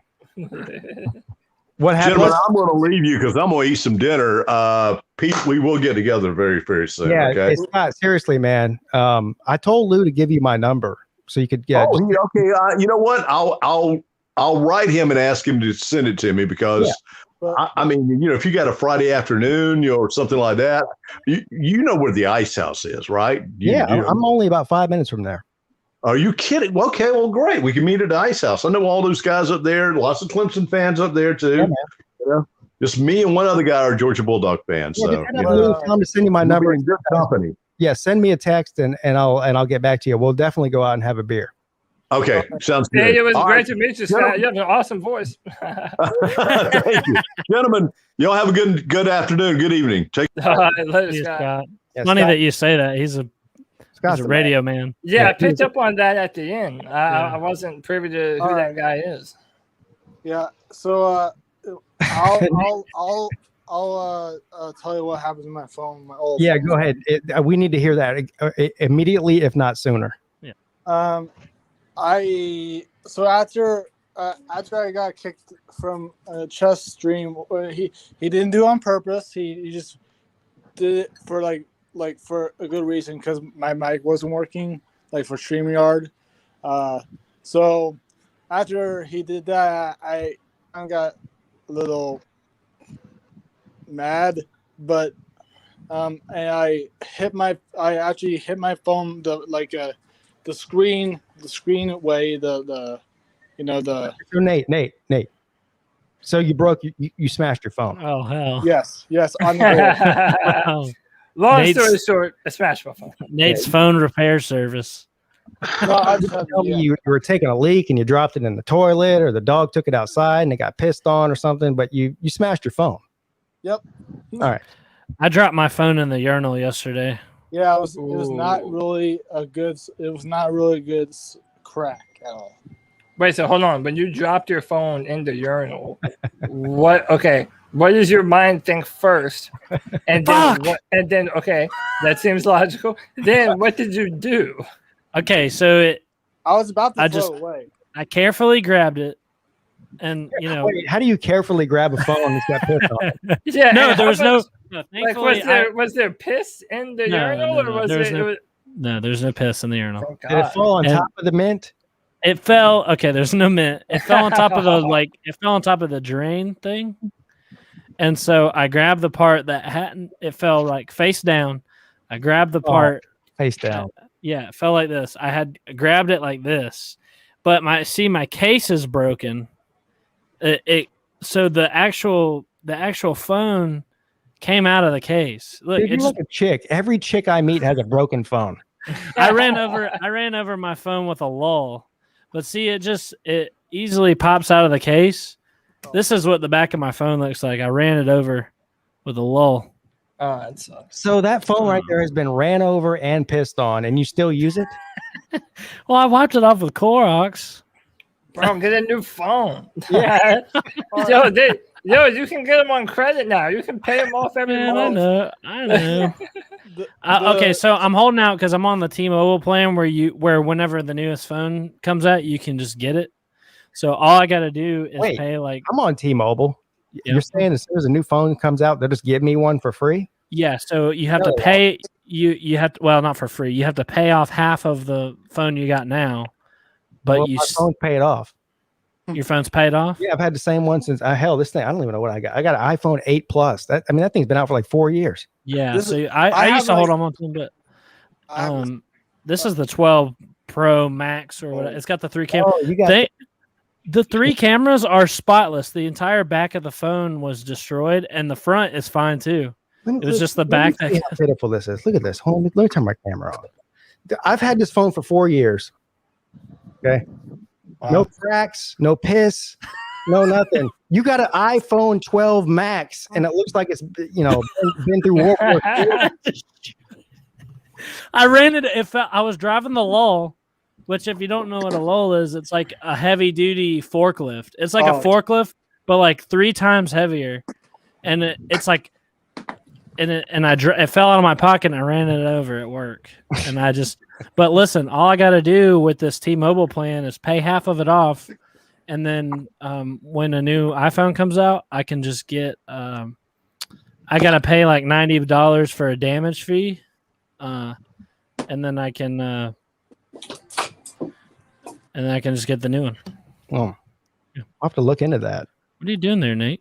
I would recommend. Nate, this is an entire pay-per-view sporting event in itself. He thought it would be a good time to doing slap shots in the living room. Is that just that's the basement? But, the basement. Pete, I hate to ruin your plans for tonight, bro, but the fight is not tonight; it is tomorrow. Yeah. Well, wait, Pete, you watching the fight tomorrow or? I don't know. That depends on what Cody sends me illegally. I think I'm gonna stream. Allegedly, illegally. Help me out. I think I'm gonna stream the Vandy Georgia Tech baseball game tonight. Oh yeah.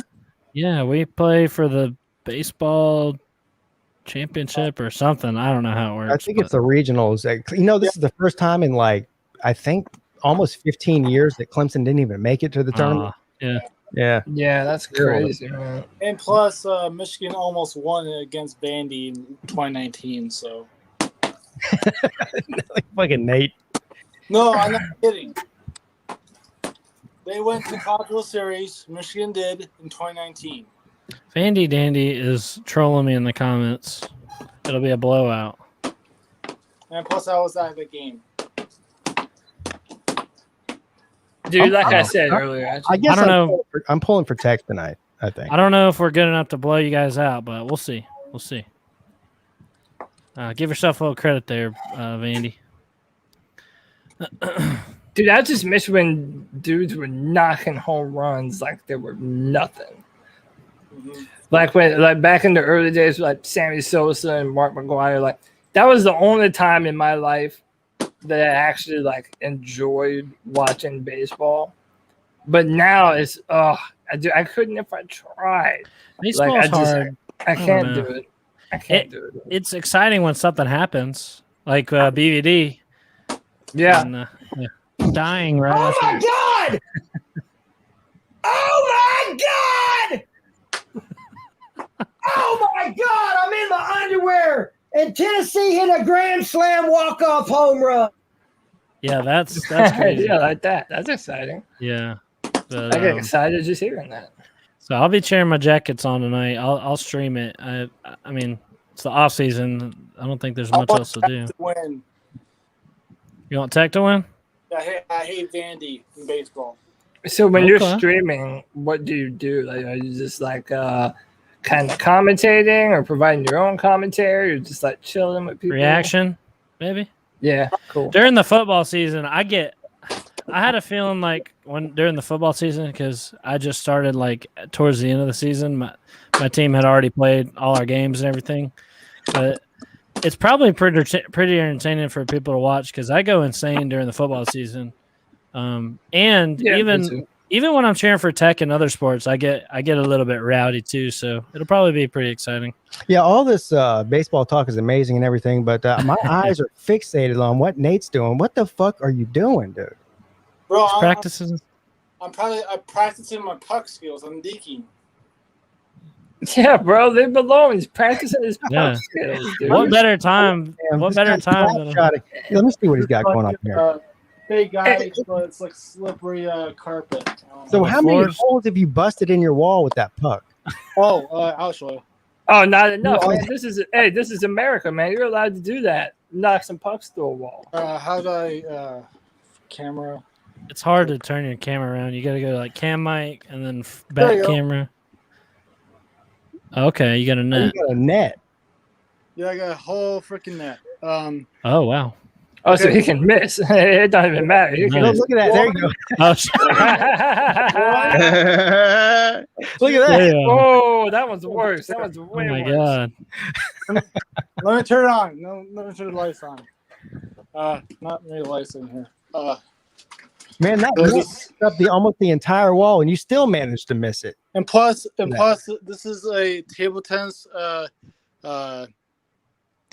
whatever it is. Yeah, you use your ping pong table as a backboard. I see. Yes. Yeah. Yeah, and 3. Oh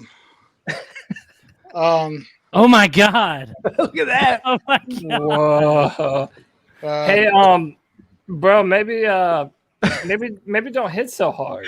Look at that! that! I got busted through the ping pong too. The ping pong table. Wow! I don't want to show you this one. There you go. Oh my God! What?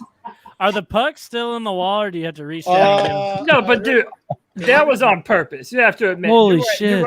No, those were not just. Dude, that looks like like somebody just took a machine gun to that thing. Bro, it looks like you had a bad day. And you told that wall, hey, you're going to get it today with these. Bro, I'm like Zdeno Chara. If you don't know who that is, but he's a really tall guy that does slap shots. So, Okay, Nate, you're an animal. that is yeah, and that's my basement, by the way. Here, I'll show you my whole basement if you want. I promise there's no holes. No, don't promise that. he's busting holes in his phone and his walls. All right, but just make sure. Here's my Xbox controller. I better not see any sex toys, bro. This is like Nate the Great Cribs on MTV. Yeah, man. Hey, there's my player in NHL. I'm like 20-some points. 98 overall. Let's go. Nice. Let's go. I that's my workbench. Oh, nice. Yeah. And this is the spare bedroom, and there's a lot of crap in here. You have a spare bedroom in your basement? Yeah. Oh, that's cool. Yeah.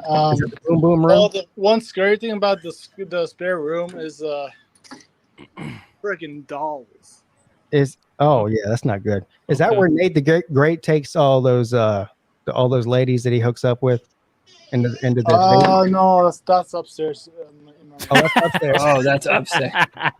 Hey, bro, you can't bring them down to the man cave. Yeah, bro. Basically, the man cave.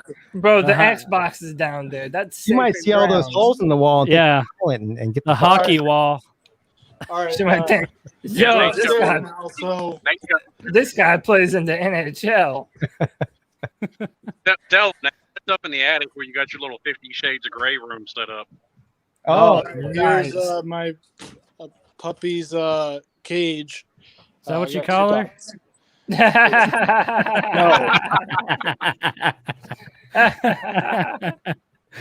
No. There's my mom's workbench. That's what she works at. You mean her office? It looks like an office. Office, yeah. Workbench is where people cut wood and shit, you know. Well, same thing. Didn't see any wood on there, but and it goes upstairs. So it's like a 3. I forgot what it's called, but here's a nice 3 stories. Hey, when you get done showing us the house, can you go show us your car too? We'll see that. I don't have a car. Well, somebody's got a car there. Can I see that? Yeah, here's my room. A freaking big mess. Yeah, he doesn't have a car. He has 8. Yeah. Well, if I see your flashlight, I'm disconnecting. and look at all this freaking clothes I had to pull away. But you gotta do some laundry, man. Yeah. Hell no. Bro, how you gonna bring girls to a messy ass bedroom? It's a king moment. Yeah, you said you didn't take them to the basement. You took them to your room. Yeah, you said you took them to the bedroom, bro. That's where the magic happens. I told you it's the attic. Yeah, he's in the dungeons up there.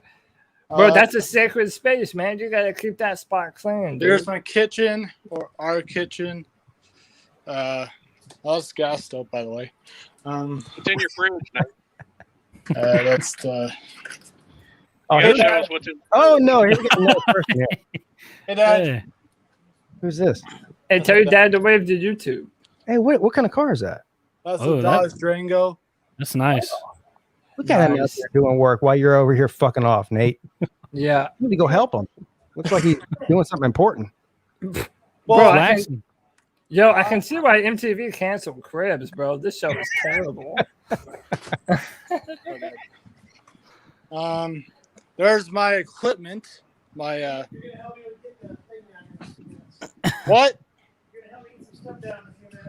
Yeah, he's asking. I told you. Listen, I'm in dad mode right now. I knew he wanted you to help him before he even said it. Now he just said, "I need your help." And yet here you are. Okay, when I'm done, okay. So here's our John boat. Oh hell yeah! Fishing. There you go.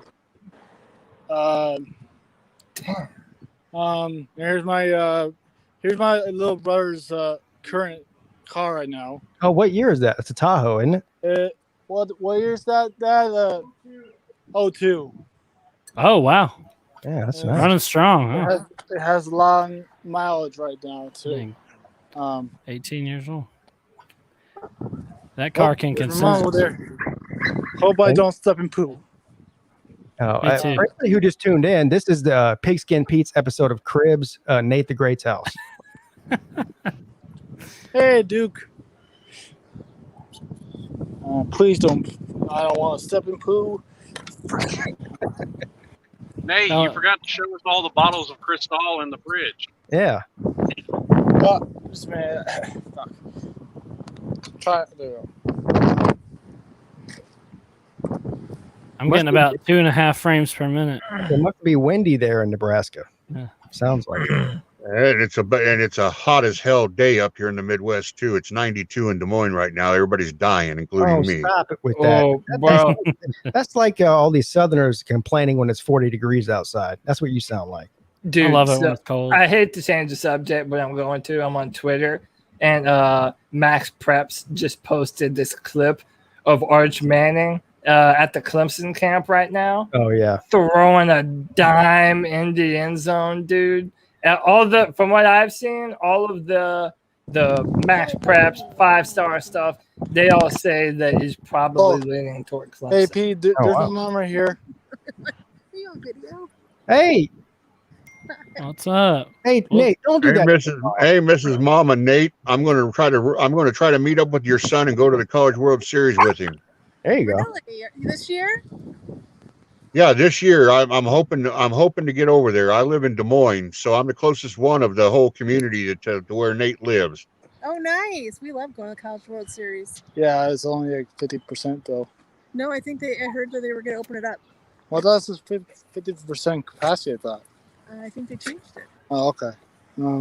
Fantastic. Yeah, let us know. We'll see you. I at will. the I used to go to Rosenblatt about every other year. Yeah, that was fun. Yep. It's always a good time, even when I don't have a team to root for there. It's still a great atmosphere. A team. All right, Mrs. Nate, we're looking forward to meeting you at the Slob Olympics in March. We're looking forward to coming. Good. Fun. See you at the Slobs.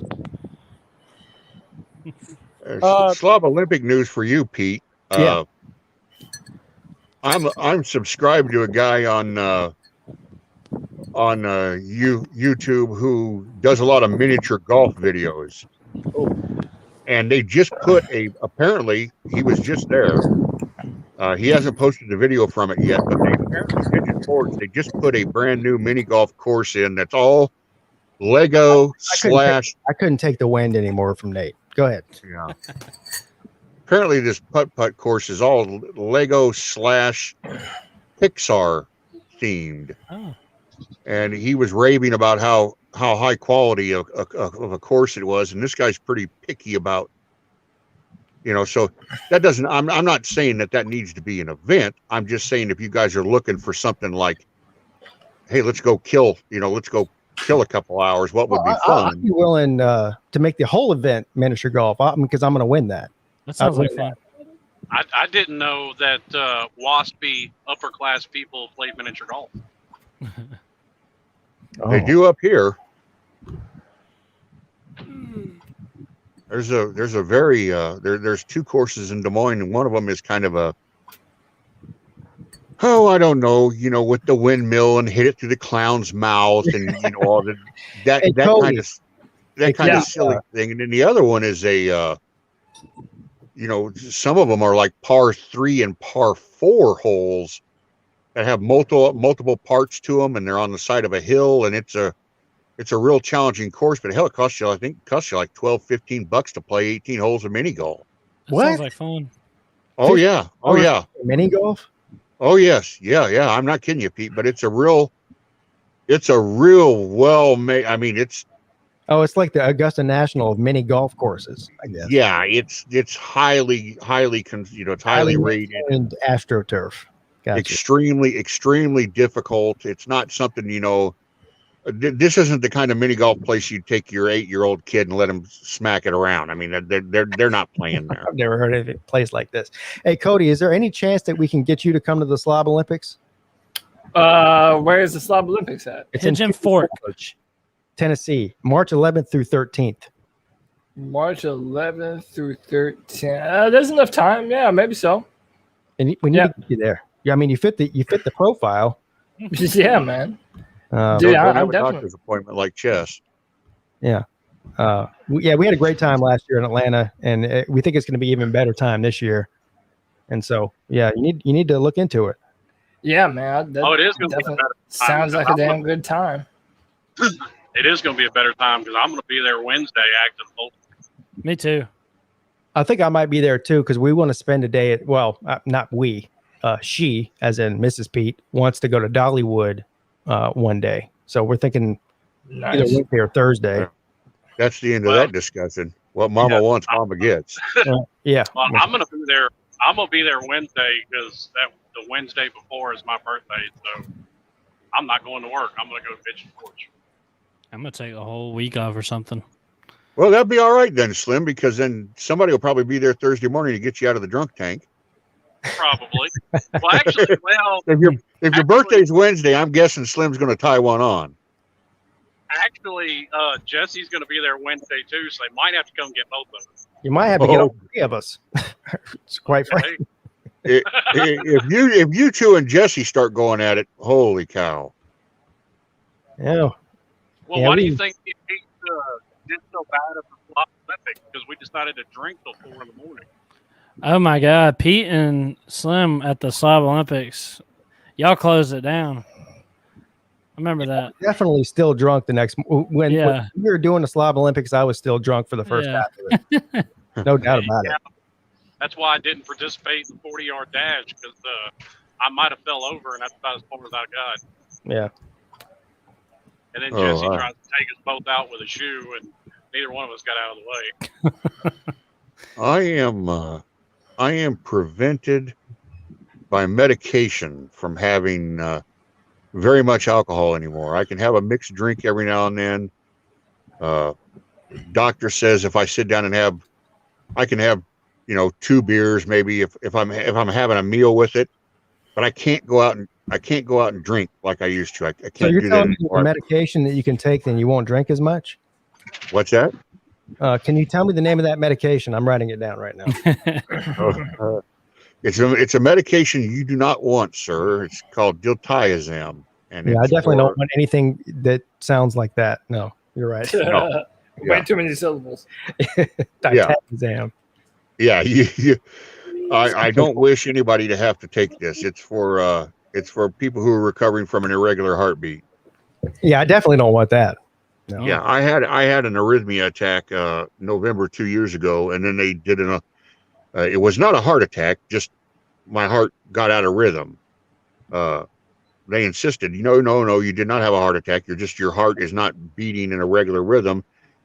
So they anesthetize you, and they put like, it looks like about the size of a Reader's Digest, this cold plate of metal over your chest, and then they give you a boom, and it kind of makes your heart go back to beating at a regular beat. So it's going bump, bump, bump instead of bump, a bump, bump, a bump. It gets it back in rhythm. Well, to stay in rhythm, I have to take this medicine. And one of the things this medicine says not to do is mix it with alcohol. And I'm like, okay, I sure like drinking cold Budweiser, but I like being alive better. So, that makes. Well, you know what I'll do? Just the other day, I put a ribeye on the grill, and I had two bottles of Busch with it. That's okay, he says, because it's being absorbed by the food as you're eating it. But don't go out and say let's watch the game at the bar and then drink 8 beers. Yeah, you can't go out there and just drink freely. You have to watch what you're doing. Is what you're saying. Yes, I do. You know what I'll do for you, Jeff, and I'll take this burden upon myself. I'll volunteer for it. Since you can't have anything to drink, I'll drink enough for the both of us. All right, Hey, that's a real friend right there. I would appreciate that. So as a matter of fact, I have a couple of buddies here who just love that. Whenever I'm out with them, when we go to the KC Hall, the Knights of Columbus Hall, they'll say, "Oh, Webb, well, is that your one beer? Well, okay, I guess I'll drink your second one." And then somebody will say, "I'm going to drink your third one, Webb." And yeah, just that guy when you take out and somebody buys a round of beers for everybody, you just say, "I'll take his." Yeah, yep. Yeah, for sure. There's an extra bottle, extra mug. It used to be, I was one of those guys that was like a Rodney Dangerfield of that movie. We'd go into a bar and sit down at a table, and a waitress would come over, and I'd tell her, bring a pitcher every 10 minutes until somebody passes out, and then bring one every 7. Well, see, I'm kind of doing it for a reason, Jeff, because I decided to come prepared because I didn't bring enough alcohol last year. And me and Pete have a bet this year that's going to get paid up at the Slob Olympics. I think he's tough. He brought 3 bottles of Jack, and we drank them all the first night. Yeah. Slim, I know you don't. Slim, I know you don't get up to Iowa very often, and you come up to Des Moines one time and you didn't like it too much. But you ever get up here? If this is something you like to drink, I mean, it's got to be your kind of thing. But there's a rye that's made in Western Iowa called Templeton Rye, and if you look it up on the internet, it's really, really highly considered. I mean, It's Hey, I really think it's well thought of. And sorry to interrupt you, J-Dub, but George is actually trying to get in the StreamYard, which I think would be amazing and fantastic. Well, I'm gonna have to drop out, so you can just have him take my place. No, you can still. No, I've got to go. I've got to be somewhere at 5, and I'm already pushing it. So. All right. Well, thank you. Hey, J-Dub. thanks, guys. Everybody have a great weekend. It was great talking to y'all. Everybody stay safe too, out man. there. Yeah. Yes, sir. Hey Pete, did you see George in the comments? He's been trying to call in to the call. Yeah, I know, but this isn't a call-in show. But George, here's the next great thing about this is he's trying to get in here, and I accepted him into the room, but his device is not connected via audio or video. So you have to do one of those two things, George, or I can't bring you on. It says George is in here, but it says his device is not connected. They will need to connect to their mic or cam before you can add them to the stream. That's what it George says. must have a flip phone, don't he? Yeah, I bet he does. Oh man. Well, if he's got a camera, he can do sign language or something. Well, he does have a YouTube channel, so he knows how to use video or in audio, somehow. Oh, he's really messed up now. He said, now my phone's all fucked up, and it's going to take me all day to get it back to where I was, and I'm lost. Oh, George, we can walk you through this, buddy. So he had the wherewithal to click the link and go into StreamYard. There's a button there, George, that says, audio, a cam and mic. Click that, and then turn it on. I feel like I'm talking to my 6-year-old. Anyway, we'll see if we can get that done. I'm not counting on it, though. We can all hope. Yeah. I think George on StreamYard would be fantastic. Have you guys ever seen him on a StreamYard before? I haven't. I haven't. I've never seen him on a StreamYard, but I've seen some of his videos, and that was a sight to behold. Oh, yes. That's the reason I hope he figures this out. Oh, some UFC fights on. Well, what I did, Pete, was just in case I do lose our bet, I went ahead and bought your prize. You did? I did, and win or lose, I'm going to bring it anyway. Okay. I've got so many bets out. Was that the Maker's Mark one? Yes. Okay. So you bought a bottle of Maker's. A gallon bottle, yeah. I'm not even physically able to buy a bottle of Maker's and hold it for 8 months. Well, I've got 2 other bottles that I'm drinking on, so it's okay. Oh, all right. Yeah, but when you run out of those and, hey, I can go to the store and get another one, or I can just drink this one that's sitting right here in front of my face. I mean, come on. Well, see, normally what I do, and it's the one upside to having to drive an hour to work every day, I drive by several liquor stores. George, what are you doing? I mean, I'm going to, you know what I'm going to do? It won't even let me remove him from the thing. Oh, Lord. Oh, wow. What the fuck is this? This is why I don't use StreamYard. I mean, first of all, you're trying to get a 60-year-old to figure out StreamYard with a flip phone. And to top it off, George is probably high as a kite. Not probably. He's definitely high as a kite. So now you're trying to get a stoned 60-year-old to figure out StreamYard. But him being stoned has nothing to do with. He can even come into my shit and fuck my own shit up without me being able to do anything about it. Oh man! He's on my screen right now. I wish I could share my screen, but I can't. But he's on there, but I can't. It won't let me kick him out. You actually can share your screen. At the bottom, that little button that says share, you hit that. Go to screen share or share screen. And then you can either do an entire screen, you can pick a window, or you can pick a tab from your browser, like a Chrome tab. Let me see here. Now you're going to get Pete confused. I'll show the whole entire screen. Here we go. Your audio. It won't let me do it. What do you mean? I mean, I see the screen that you're talking about, but it won't let me. It says there's a share button. It won't let me share it. Oh, see where it says entire screen? Yeah. Click on your desktop image. So it has to be highlighted with the blue window. So click on your screen, then hit share. All right, so you see it now. Yep. All right.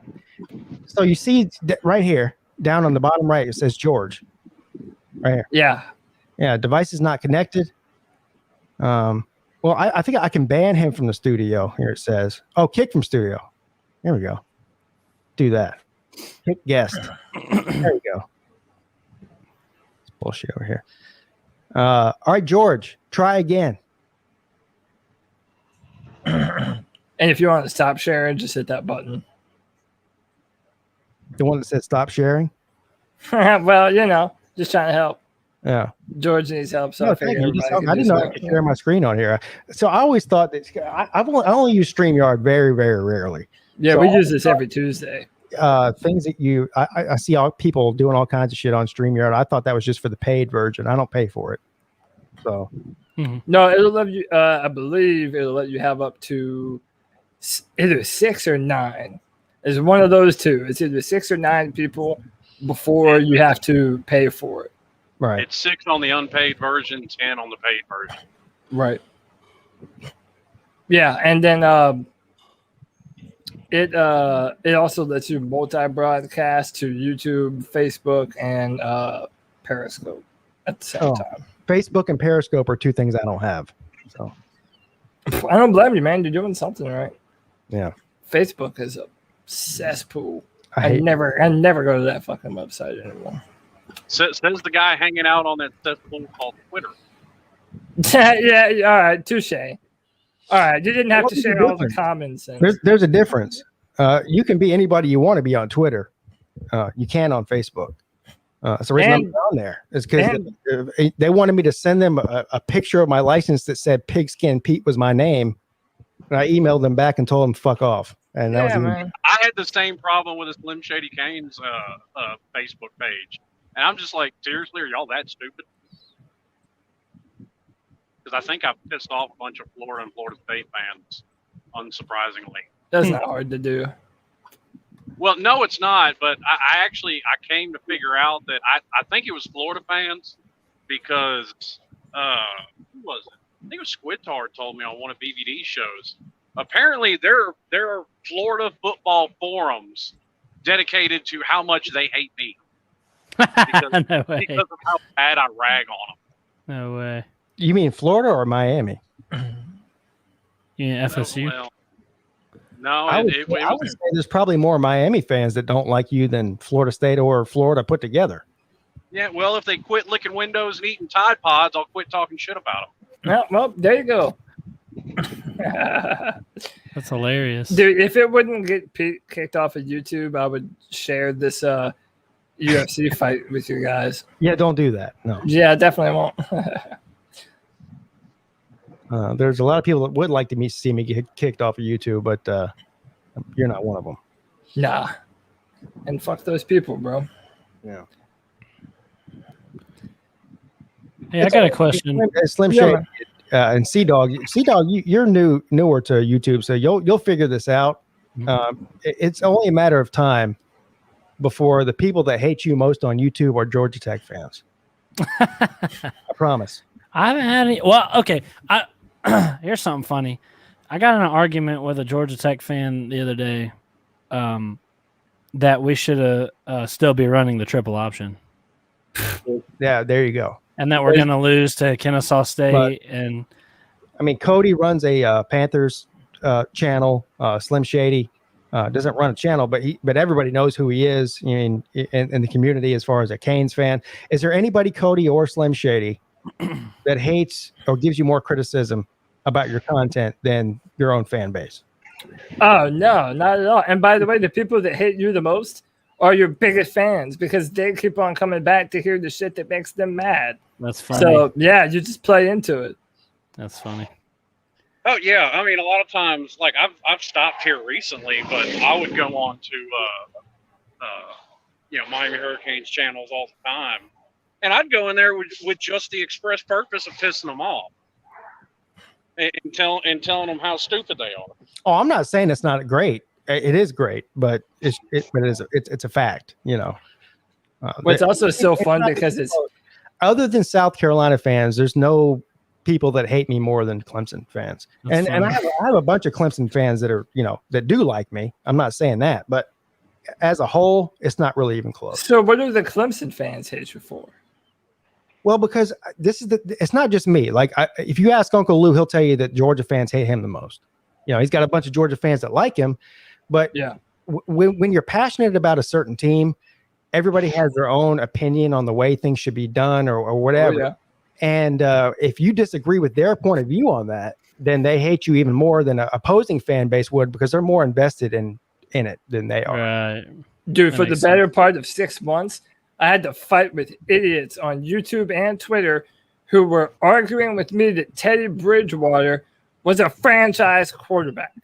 Dude, well, I'm surprised I didn't lose all of my fucking hair over that 6 months, dude. Like, it's crazy. So I understand what you mean, how you could fight with your own fan base. Right now, it's definitely Georgia fans that are hating me the most. Like I said, I've never come across or had anybody tell me about a, online forum or anything like that full of Miami fans that hate me. But I'm fairly certain there's probably more of them than there are the Florida fans, even though, like I said, I was surprised to find out that there's a whole forum of Florida Gators that hate me. I'm not surprised about that. I mean, I'm sure there's a Gamecock thread out there that, has all kinds of Pigskin Pete videos talking shit about me that I don't know about. There's definitely a Georgia Tech forum that hates Uncle Lou. I found. Well, I'm sure. Yeah, I'm sure there is. And I found. Yeah. There's a website called tigernet.com, and a couple of years ago somebody sent me screen, because I don't go on tigernet.com. I never did. It's just it's a Clemson thread. There's like 50,000 people on there or whatever, and they share stuff. So, but I've seen all kinds of terrible shit said about me on TigerNet, on Tiger, whatever. TigerNet. Also, TigerNet looks like it's stuck in a time capsule from 1997. Yeah. If you've gone there, it looks so old. Well, and I mean that's why most Miami fans don't like me, because a good majority of them are stuck in a time capsule from 2000. Hello, Aunt Susan. Hey, he figured it out.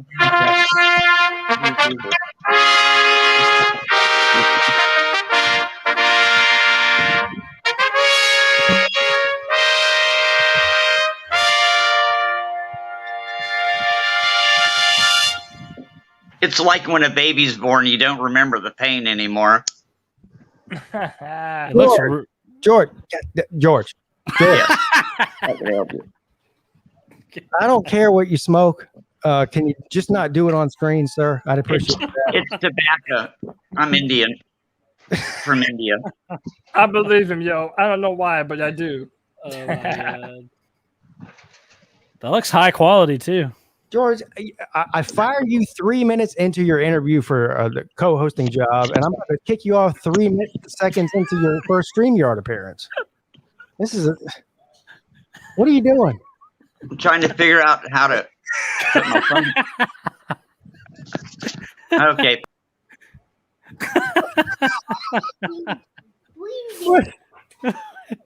Where'd he go? I don't know. I didn't kick him off. That was him.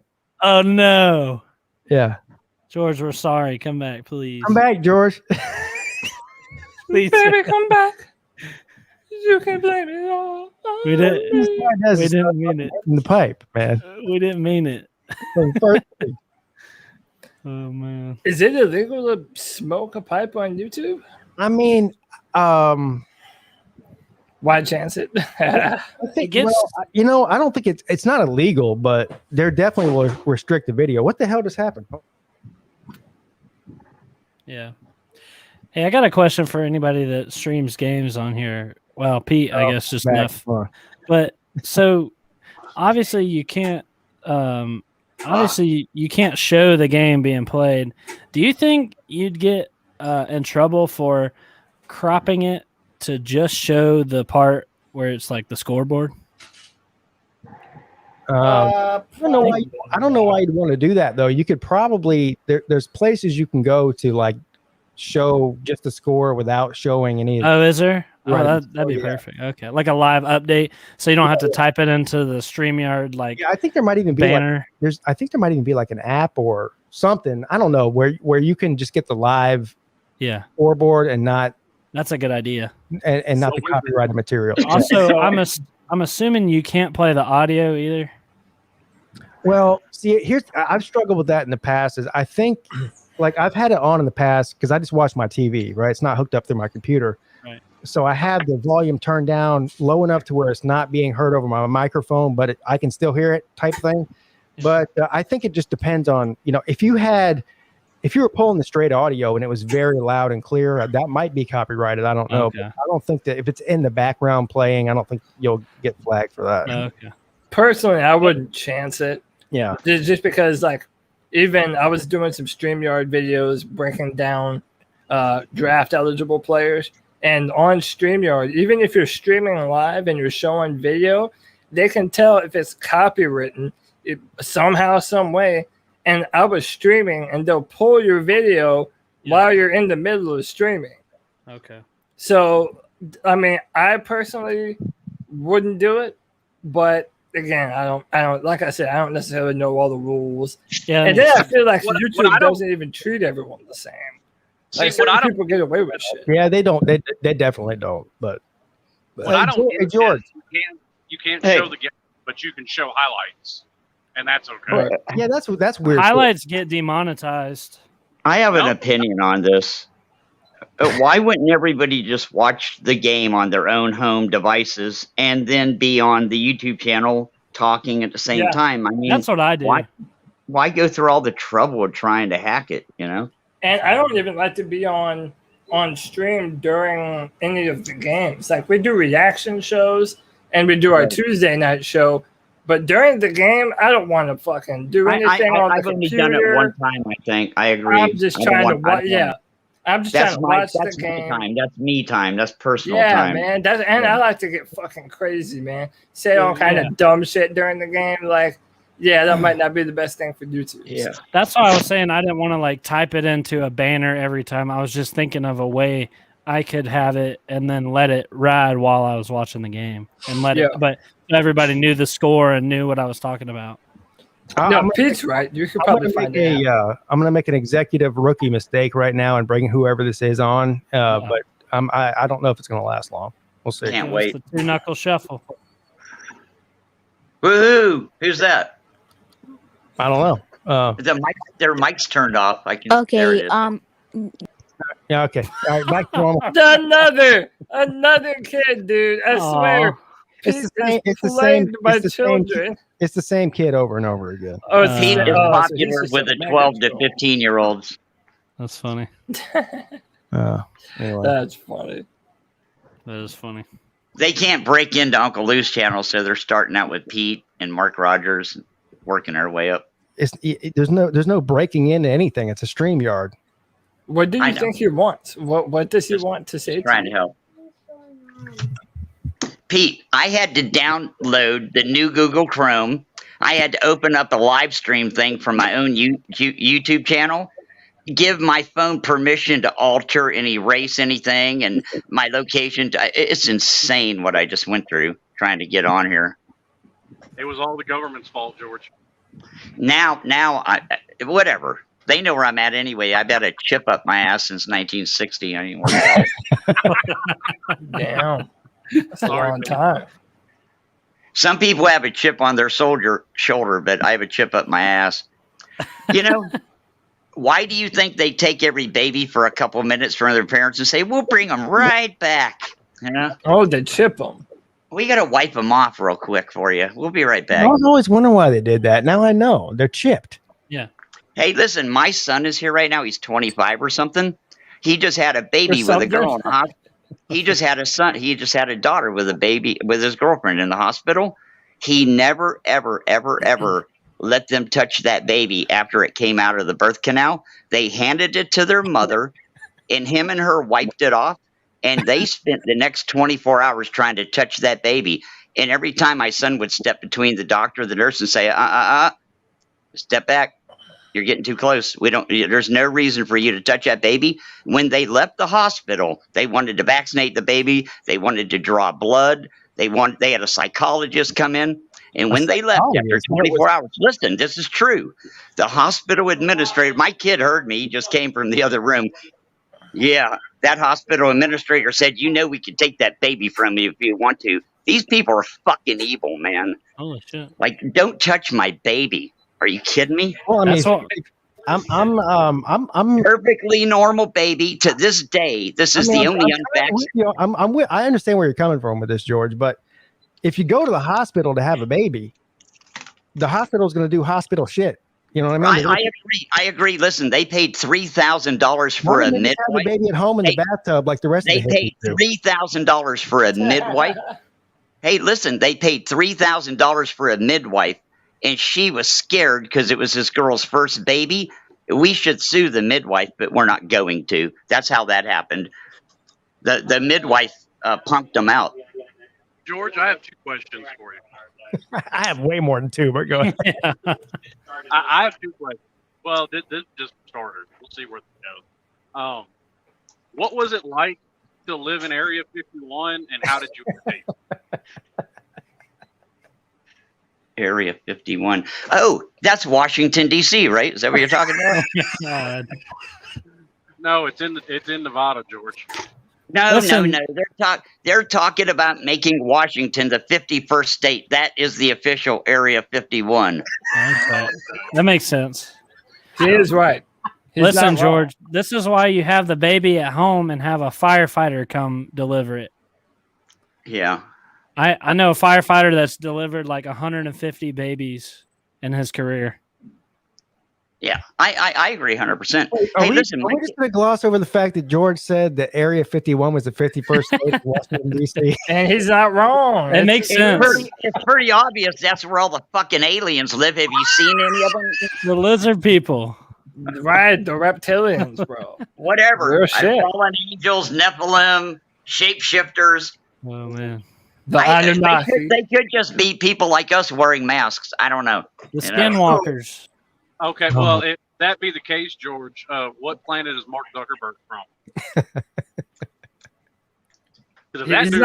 He's not an alien. He's a robot. He's an android. If you take Joe Biden's press secretary, I don't know her name, some redhead, take her hair off of her with an app and put Mark Zuckerberg's hair on, I think it's the same person. What's her name? Jen Psaki? I think that is Zuckerberg with a different haircut. Oh, so you're saying Mark Zuckerberg? Yeah. They're just messing with us now. They've already won the war. Do you guys go to bed like I do, hoping Russia invades us every day? No, I go to bed hoping that the aliens fucking liberate us, dude. That's what I'm hoping for. Right. They're talking about Russia and China invading us. I'm like, well, what's the problem with that compared to this shit? It can't be much worse. Yeah, dude, I'm trying to talk to aliens, man. Dude, I bet they got that fucking space weed. I'm trying to check out what that's all about. If you want to talk to aliens, go to the southern border. They 60,000 a day to talk to. I think those are just Mexicans, which I love them. They make great food. They call them illegal aliens. We're talking about extraterrestrials. Oh. Yeah, well, I want to.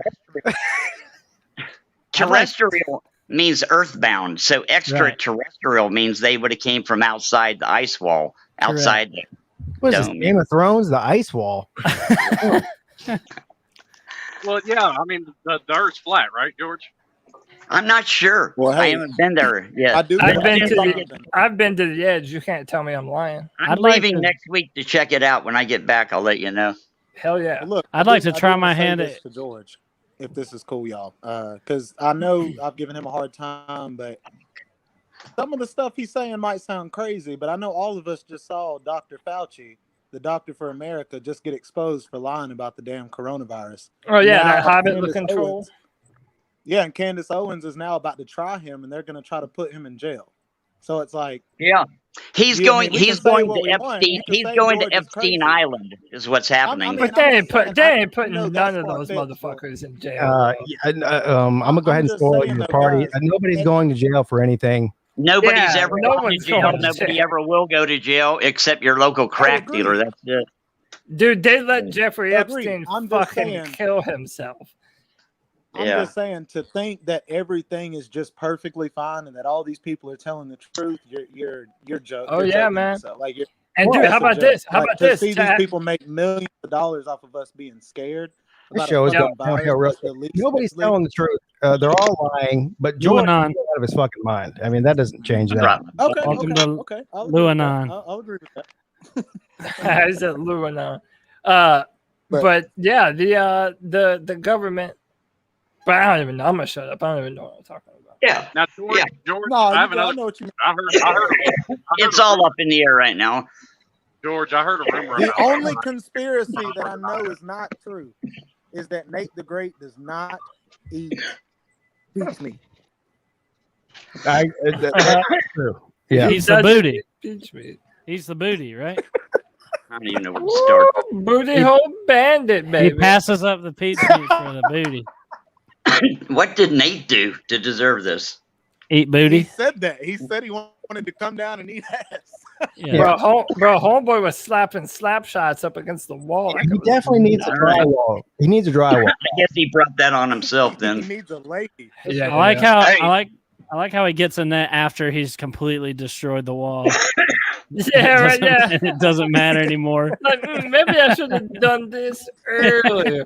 And by the way, he does have a girl. Yeah. She's just locked up somewhere. That's like at my work. We ordered a She's saw in the stop. cellar. We ordered Yeah. a saw stop after a guy cut his fingers off A what? on the table saw. You know they You make ordered- those. You know they make those Oh, saw no. stops. Hey, listen to me. My kid cut his finger off on a table saw in a lumber mill, and they put a soft saw in there. I know exactly what the Yeah, fuck you're talking about. it's like, well, that would have been nice, you know. My kid called me up. My kid called me up and he said, "Dad, you know how you always tell me don't get stoned in the parking lot at lunch when you work in a lumber mill?" Oh, And I go, God. "Yeah." And he says, "I just cut my fucking finger off, Dad." No. Hey George, you He know said, you don't "I need to went stick out your there eyeball and to I got the camera so every time you stoned." talk, don't you? Yeah, you can sit back, George. You can sit back and just chill, bro. We can hear you all right. Thanks, guys. Okay. We can hear you. That's better. Technology is incredible, man. Hey, let me ask you all this: if you could, if Oh, someone now gave he you a looks deal, comfortable. Yeah. if someone gave you a deal to cut off your pinky for $1 million, would you do it? Hell yeah, I do it. Yeah, that's a lot of money. My pinky? That's Oh, it. easy. But $1 million sounds like a lot of money, but really, Hey, that's it it. If you actually play is- your No, if let- you play your listen. cards right, you won't have to work Listen again. to off me. $1 million. Exactly. Yeah. Here's how I would do it. If they said you can take a Guys, you forced can just get the pinky experimental, put back on. if Yeah, they said yeah. you can have a forced experimental vaccination or cut your pinky off, I'd say cut my pinky off. Oh, give me that vaccine, baby money. I want a third nipple. I'm down for it. Let's go. I'm trying to grow some extra shit out of my Ooh. chest like I'm in a fucking sci-fi movie, man. I'm down for it. George, I have another George, was he able to get his finger reattached? Because the guy at my work was. No, but they did at least pick the fucker up and throw it in the ambulance or drive it to the. His boss drove him to the hospital, and they did take the nub. But Oh, that sucks. The guy at my work, it's all right. He's missing. It's his finger. It's not the pinky. It's the one right next to it. the ring finger. The ring that's finger, Probably, George. that's probably the most useless finger, honestly. He's only missing the first tip, so it's okay. I don't know. It depends Oh, on what hand. If it's on your dominant hand, I would say probably your ring finger would be better to be taken Yeah. off. If it's on the hand that you don't use, you'd probably rather have your pinky taken off. Yeah, dude, your pinky is the most bullshit finger out of all your fingers. It's the same with the small toe, the baby toe.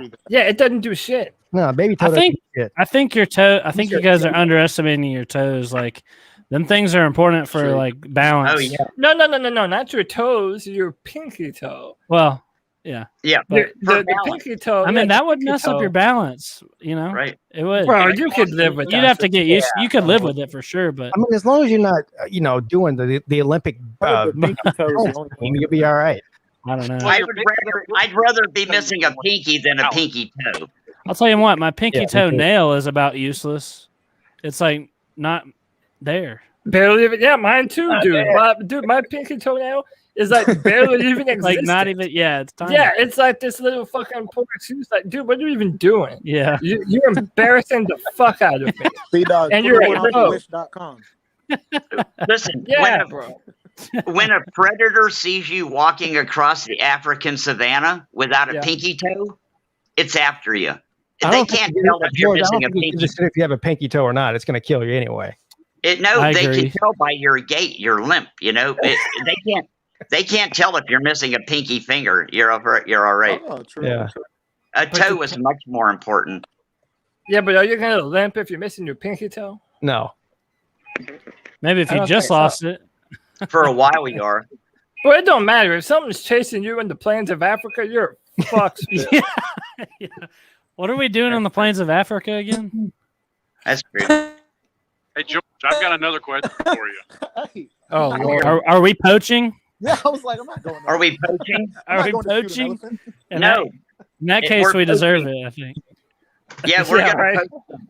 We're gonna get some ostrich eggs and poach them. Poached eggs with hollandaise sauce. Some rhino That's like a- tusks. Remember the Jamie Foxx stand up where he was talking about when he went on an African safari? That shit's hilarious. Apparently, ostrich eggs are fucking delicious. I'm watching a Jamie Foxx movie on TV right now while we talk. It's the one where he owes the casino guy $2 million in coke. What's it called? I've seen it before too many times. Sleepless. Anyways, Hey George, do you you mentioned Jamie Foxx. George, do you dye your hair? Do you use just for men? No, my brother's asked me that before. Do you know what? I went to work with my son painting that house the other day. That's my only videos on my channel. And he went and bought me a UV ray blocking safari hat because I had sunburn on the top of my head. And Yeah. I'm not bald on top, but it's getting thin. And it was actually like hurting my head. This white head that's never seen sun before was getting through to my scalp. And he went and bought me a hat. That's cool. Good boss. Nice. I'll show you. Look. I'm getting a little thin right there. Your hair looks like Best of them, I suppose. jet black. It does look that way, but it's not. Oh, okay. It just looks that way. Because I only have like 80 gray hairs. The rest is brown or black, you know? Right. Or kind of reddish. I'm Polish, Spanish, and Indian. I hate it when I get mistaken for a white person. It pisses me off, man. I hear you, bro. I'm just a light skinned black man, and it pisses me off. And these, No, I'm like, don't throw me in with a yeah, bro, bro, these fucking crackers trying to throw me in like I'm I the white know. devil, bro. And I'm just, Listen I to ain't me. about that shit. You know what's fucked up? I can't even use the N-word no more. Oh, dude, what does the world fucking come to, bro? I can't even tell the joke, man. God. Dude, this world is filled with fucking pansies. Snowflakes. Snowflakes. I'm hurting. SJW cucks, bro. Hey, listen, a few days ago, I was walking in downtown Portland. No one goes down there, but I had to pick up some shit for my kid's job at a paint store. Anyway. Oh, you're in Portland? Oh, so Yeah. you're like a conspiracy guy in liberal hellhole. Portland is the true butthole of the world. Yeah. now. It I is- unironically agree. Portland is over. But George dresses in all black and wears hey, black. listen to me. This black guy walked up to me and asked me, do I want to pay $1 for a joke? He'll give me a good joke. He said, I'm a street comedian. For $1, I give you the best joke ever. And I said, I ain't got $1. All I got some change. And I had $1 in my pocket. And I said, I'll give you $0.25. And he said, well, I'll give you a $0.25 joke. And I said, okay. And I gave him the $0.25. And he said, why do white people go to black people's yard sales? And I said, I don't know why. And he said, to get their shit back, man. And that was funny. I thought that was fucking funny, you know? No. That if I said that, I would get beat down, chased down. You did just say it though. Hey, do y'all want to? I got a joke for y'all. You want to hear it? If it doesn't get us in trouble, yeah. Well, I think we're past that. We're way past that. Yeah. Okay, so a family checks into the I have hotel. let this shit charade go on for way too long. No, I gotta tell this joke. It's been turned off, you know. It's like- Dude, I've got to tell this joke. Okay, a family, husband, wife, and their kids, they check into a hotel, And after the wife and kids walk away from the desk, the husband leans over to the receptionist and says, "Hey, by the way, the porn is disabled, right?" And she says, "No, you sick fuck. It's normal porn." That's a good one. I got called. I want to say I got called a racist on my most recent video because I called Darion Kendrick a criminal. Oh, well, you're technically not wrong. So he's like this guy is racist for referring to these black players as criminals. I'm like, he's like, clearly it's racially motivated. Like, no, turns out we're just calling the criminal the criminal. I'm like, I suck Jeff Sims and Jameer Gibbs off on every video I make, but yeah, I'm a racist. You gotta let that go. You're gonna get that. I know. I just thought it was funny. I'm not calling them criminals because they're black. I'm calling them criminals because they're Georgia players. Yeah, that's right. Yeah, you're gonna get that kind of thing. I thought it was funny. This was my first. This was actually my first time having a video blow up and having a bunch of like morons show up in the comments. So it was kind of entertaining. Hey, so is that official? Darion Kendrick went to Georgia? Oh yeah. And Eric Gilbert. Damn. All right. Yeah. So I made a video talking about it, and a few like Georgia Instagram and Twitter accounts like posted it, and it blew up. Bro, I hope DJ and Justin Ross fucking torture him. Me too, dude.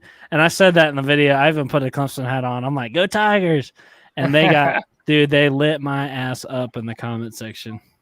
It's the whole football season to me.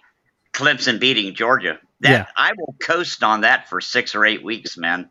I just need that one. I need it too, man. They're playing right down the street from me, man. Yeah. You hear the roar from the stadium. Every time Clemson scores, you hear a roar. We'll be there, Cody. You should come. We're trying to. A bunch of us are trying to go. Yeah, I'll be there. Yeah. To Georgia Clemson. Yeah. Yeah, man. Fucking hit me up. I'll definitely see about going. I'd love to go to that, man. Yeah. So what we're trying to do is we're trying to get a block of tickets. We're waiting until like the first week of July to see if the tickets go down any, which they may not. They may go up. But anyway, we're waiting until the first week of July, and we're going to go on and see if we can get a block of tickets and see how many people want to go. And so if you're one of the people that wants to go, we're just going to blab, all seats together. Now I know you're in a wheelchair, so I don't know how that works for you. Well, so I have a friend who he has PSLs, and they'll let him exchange seats for like whatever is accessible. Okay. So I don't know if they'll do that for every seat, but they do it for some. All right. But yeah, just message me. Let me know, dude. That's gonna be such a fucking awesome. That's gonna be awesome. I can't wait for that. I'm sad though because my Jackets play at the same time as their first game of the year, so I'm gonna be like on my phone watching. I don't know. That's gonna suck. I hear you. Well, I mean, shit. You can. We play some nobody, school, which it'll be an easy win, but I still want to see my team. Who y'all play? Northern Illinois. So shit. Yeah, you know what I mean. So. Here's a question: how bad are all these SEC homers gonna cry if somehow both Miami and Clemson win? That'd be great. If Alabama loses to Miami, I don't know. God, I might end up getting kicked off of YouTube for that. Can you imagine the Miami fans on here? There's so many of them too. Yeah. Oh my God. Dude, I just don't see. Why do you think? Hey, listen to me. If Miami beats Alabama, they will never give a shit about winning a national title again. It'll just be. I mean, C-Dog, why do you think I never started making videos? Why do you think I never started making videos? At last count, there was 26 Miami YouTube channels. Yeah. No, I know. There's just way too many. And they're all crazy in a way. They're all kind of crazy. I like them though. They're crazy. That's the best fan base, man. I love them guys. Yeah, I wonder if if it weren't for Miami fans, I probably would not be talking to any of you right now. Right. Yeah. All right, let me get all your opinion on They're this. the ones that jump started my YouTube channel. They there was connected nobody all watching. of us. Yeah. What team, and don't name your own team, what team do you think has the best fan base? Dude, the West Virginia fans on here are super cool. Yeah. There's so many of them for some reason. I don't understand why, but I can give you a completely unbiased opinion that Miami is not the best fan base. Tennessee but- fans on here are really cool too. I think Tennessee is up there. Yeah. I'm going to have to go with the Wyoming Buffaloes. I mean, the fact that even one person shows up in a 40-degree below zero game, they're great. I love those people. Are we talking about YouTube or just in general? I would say, well, on YouTube, there's definitely Iowa State fans. I mean, on any of those people that when it go to comes the to game YouTube- knowing they're never going to win ever. the SEC fans kill everybody on YouTube. Yeah, they're different. There's man. just And way there's too, so many. there's way too many of them compared to anybody else on YouTube. Now, in real life, that's a different story. I mean, you talk about like an Iowa State fan or something like that. I mean, those are just as hardcore fans as anybody on YouTube. Right. As far as YouTube goes, you go Alabama, Georgia, LSU. It doesn't really matter. Even South Carolina, Florida, Tennessee. Dude, LSU fans are fucking nuts. So my brother is They're older nuts. than me. Got to give it to them. He's from They're New good. Orleans. He's a diehard Yeah. Saints fan, and he's an LSU fan. So that national championship with Clemson and LSU fucking sucked bad for me. But dude, those fans on the internet, in person, when you go to any LSU game, dude, they're fucking crazy, bro. I went to that SEC championship to cheer for LSU with my dad, and we wore LSU hats, and they gave us beads, and we sat next to some freaking like gypsies or something. Yeah, and they gave us beads, and oh, we had a great time. Listen, I went to the Peach Bowl. I think it was 2012 in Atlanta. It was LSU and Clemson. Clemson ended up winning that thing at the end, but at the very end, it was on New Year's Eve. Now imagine LSU fans are already fucking crazy as on any given week, but imagine them on New Year's Eve, and that's what we experienced, and it was crazy. We had a great time. Don't get me wrong, but that was definitely, as far as any opposing fan base that I've ever come in contact with, that was the craziest fan base that I've ever seen. But Right. it's not even close. Well, listen, you know what I vote for, in all honesty? Any Southeastern Conference team, any of them, they're all fucking nuts, man. I mean, football's everything to us. It's all there is. yeah, I guess I know a bunch of Maybe crazy. not Vandy. I know a bunch of. I'm trying to think which SEC teams could you probably say don't have a good fan base, and then I started thinking like, I know. Listen, I can't wait till Alabama gets to Florida Field and we have 80,000 fans again, and you can hear the roar 10 miles away. This is good shit, man. Yeah, no, I know, man. Like Missouri. Does Missouri have, in your opinion, a crazy fan base? Or Vandy? They're stuck in the middle of bumfuck nowhere, man. They do the best they can with what they have. Yeah, same with Vanderbilt. Yeah. See, I would rather be Missouri than Kansas or Iowa State or Oregon. At least they win something once in a while. I feel like that's the ACC's biggest knock is that, and there is some truth to it. Don't get me wrong. I mean, most ACC schools are basketball schools and not football schools. But when you're a fan of a team in the ACC, you come in contact with other teams or fans from ACC teams, and you realize that even the Syracuses, even the Wake Forests of the world, even the Dukes of the world, there are some people that are super hardcore fans of the football programs in those schools. But you wouldn't think of that if you're outside of the, if you're a Georgia fan, you're not really thinking about a Duke fan. You wouldn't realize how there's a stigma attached to it, but there is a bunch of, in Georgia Tech with Sea-Dog, same difference. Right. Oh, our fans are great. We're believe it or not, we have a huge fan base of drunk engineers as like the. I love Georgia Tech. That's one of my favorite teams. Jeff Collins is their coach. He used to be our defensive coordinator. That's a solid dude, man. Yeah. Oh yeah, he's great. He's building a program for real, right in everyone's face. Yeah. You see him every year getting better and better. I was telling Sea-Dog when Pigskin Pete's power went out, that, like, to me, Georgia Tech represents that team that is always on the cusp of being a contender because they have everything. Like, dude, they're smack dab in the middle of Atlanta. They're in the state that produces the most talent that goes into college football that there is. Like, they have all the recipes to be a good recruiting school. And look what happened. Look what happened as soon as we stopped running the triple option. Bam, our best recruiting class in the history of the school. Yeah. You know, and this year's recruiting class wasn't stellar, probably because we only won 3 games. Has anybody ever been to a game at Georgia Tech? I would like to say, I would like to interject here real quick and say that Raj is officially in the stream. Raj, you can go fuck yourself. Now, Tom. Wuhan fucking whatever. Bend over and suck my fucking nuts. I'll give you Damn. So, that's awesome. You have the craziest drops, bro. That's awesome. Yeah, George, I was going to say Florida fans and Georgia Tech fans are natural allies because we hate the same teams and we never play each other.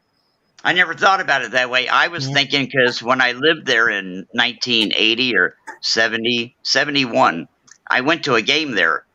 Is it still a high school football stadium? How are you going to compete with the big boys if you're playing a high school football stadium? You know what? You have a point. Stadium. It is small. You're right. Really you have a point. It's just the oldest. It's the oldest FBS. It's mind-boggling. So. In 1971, I was going, "What the fuck? This is a college football stadium." The problem with Georgia Tech Stadium is that they need to really.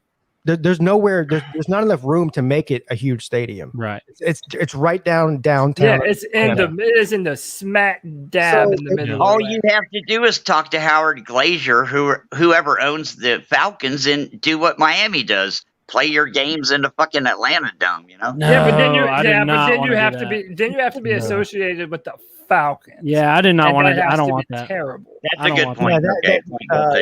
I do want to correct that because of course you do. Well, and I told C-Dog about this. Like, a lot of people like to make fun of it. Miami fans don't care. They really don't. Yeah, they just don't go. Well, it's not even that. Slim, it's not even, listen, sir, it's not even in all that. fairness, the reason they don't care is because there's no other option. I guarantee you if there was an on-campus stadium and it was great, then they would be, they'd be like, fuck the Miami Stadium, Dolphin Stadium. No, actually, the majority of them want the Orange Bowl back because that stadium was built for the Hurricanes to play in. That stadium was built 40 years before the Dolphins existed. Yeah, that was the Hurricane Stadium. I definitely wouldn't want to play in an NFL stadium. It just seems like I wouldn't want that. And it's college football. I mean, Hard Rock Stadium is beautiful. I agree. Unless you had 80,000 fans. It's not a college stadium. I mean, there's just a difference. There's a difference. It's and we're stuck in a rock between a hard place because it's like we also have like a historical, like we have the oldest stadium in FBS, so it looks like too. I know. Yeah, I get it. I know. Listen, Georgia Tech just has to refurbish your stadium, put in a couple skyboxes and another layer, and something. Maybe Jeff Collins. You can't polish that turd. You need just to bulldoze that motherfucker. Oh my God! Please, bulldoze it and start over. Good idea. Good thinking. I'll say this, though, you don't need a huge stadium because Pete brought up Wake Forest a minute ago. They don't have a huge stadium, but I've been there for a game. That's actually a really cool stadium. It's a lot like Death Valley. It's kind of built into a valley, or at least what stadium? Wake Forest and Wake Forest. North Carolina. It has a hill too, but nobody talks about the hill there because nobody cares about it. But does anybody know how many people Minnesota Stadium holds? 13,200. I got it right here on top of my head. What? 200? 13,200. No. 34,600. Which one is it? That's that's about 20,000. 30,000. All right. So you don't know. I don't know. Somebody I thought we were guessing. I don't know. What's the name of the place where they play? I don't know. It's University of Minnesota Stadium. Target Field. Why are we talking about you know Minnesota? what? For all the hype, Well, I have a for all point the about hype, this. for all the hype some of the bigger stadiums get, though, like Neyland Stadium looks like crap. It really. I was there. From the scaffolding or whatever. I mean, on it the is old. Riverside. All right, so the fan addict tells me that Minnesota holds 50,000. How many does Georgia Tech hold, Sea-Dog? That's a good question. Let me check. And here's what I'm getting at with this.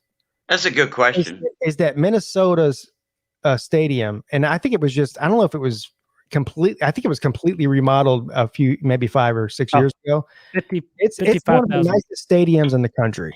55,000. 55. So it's about the same then.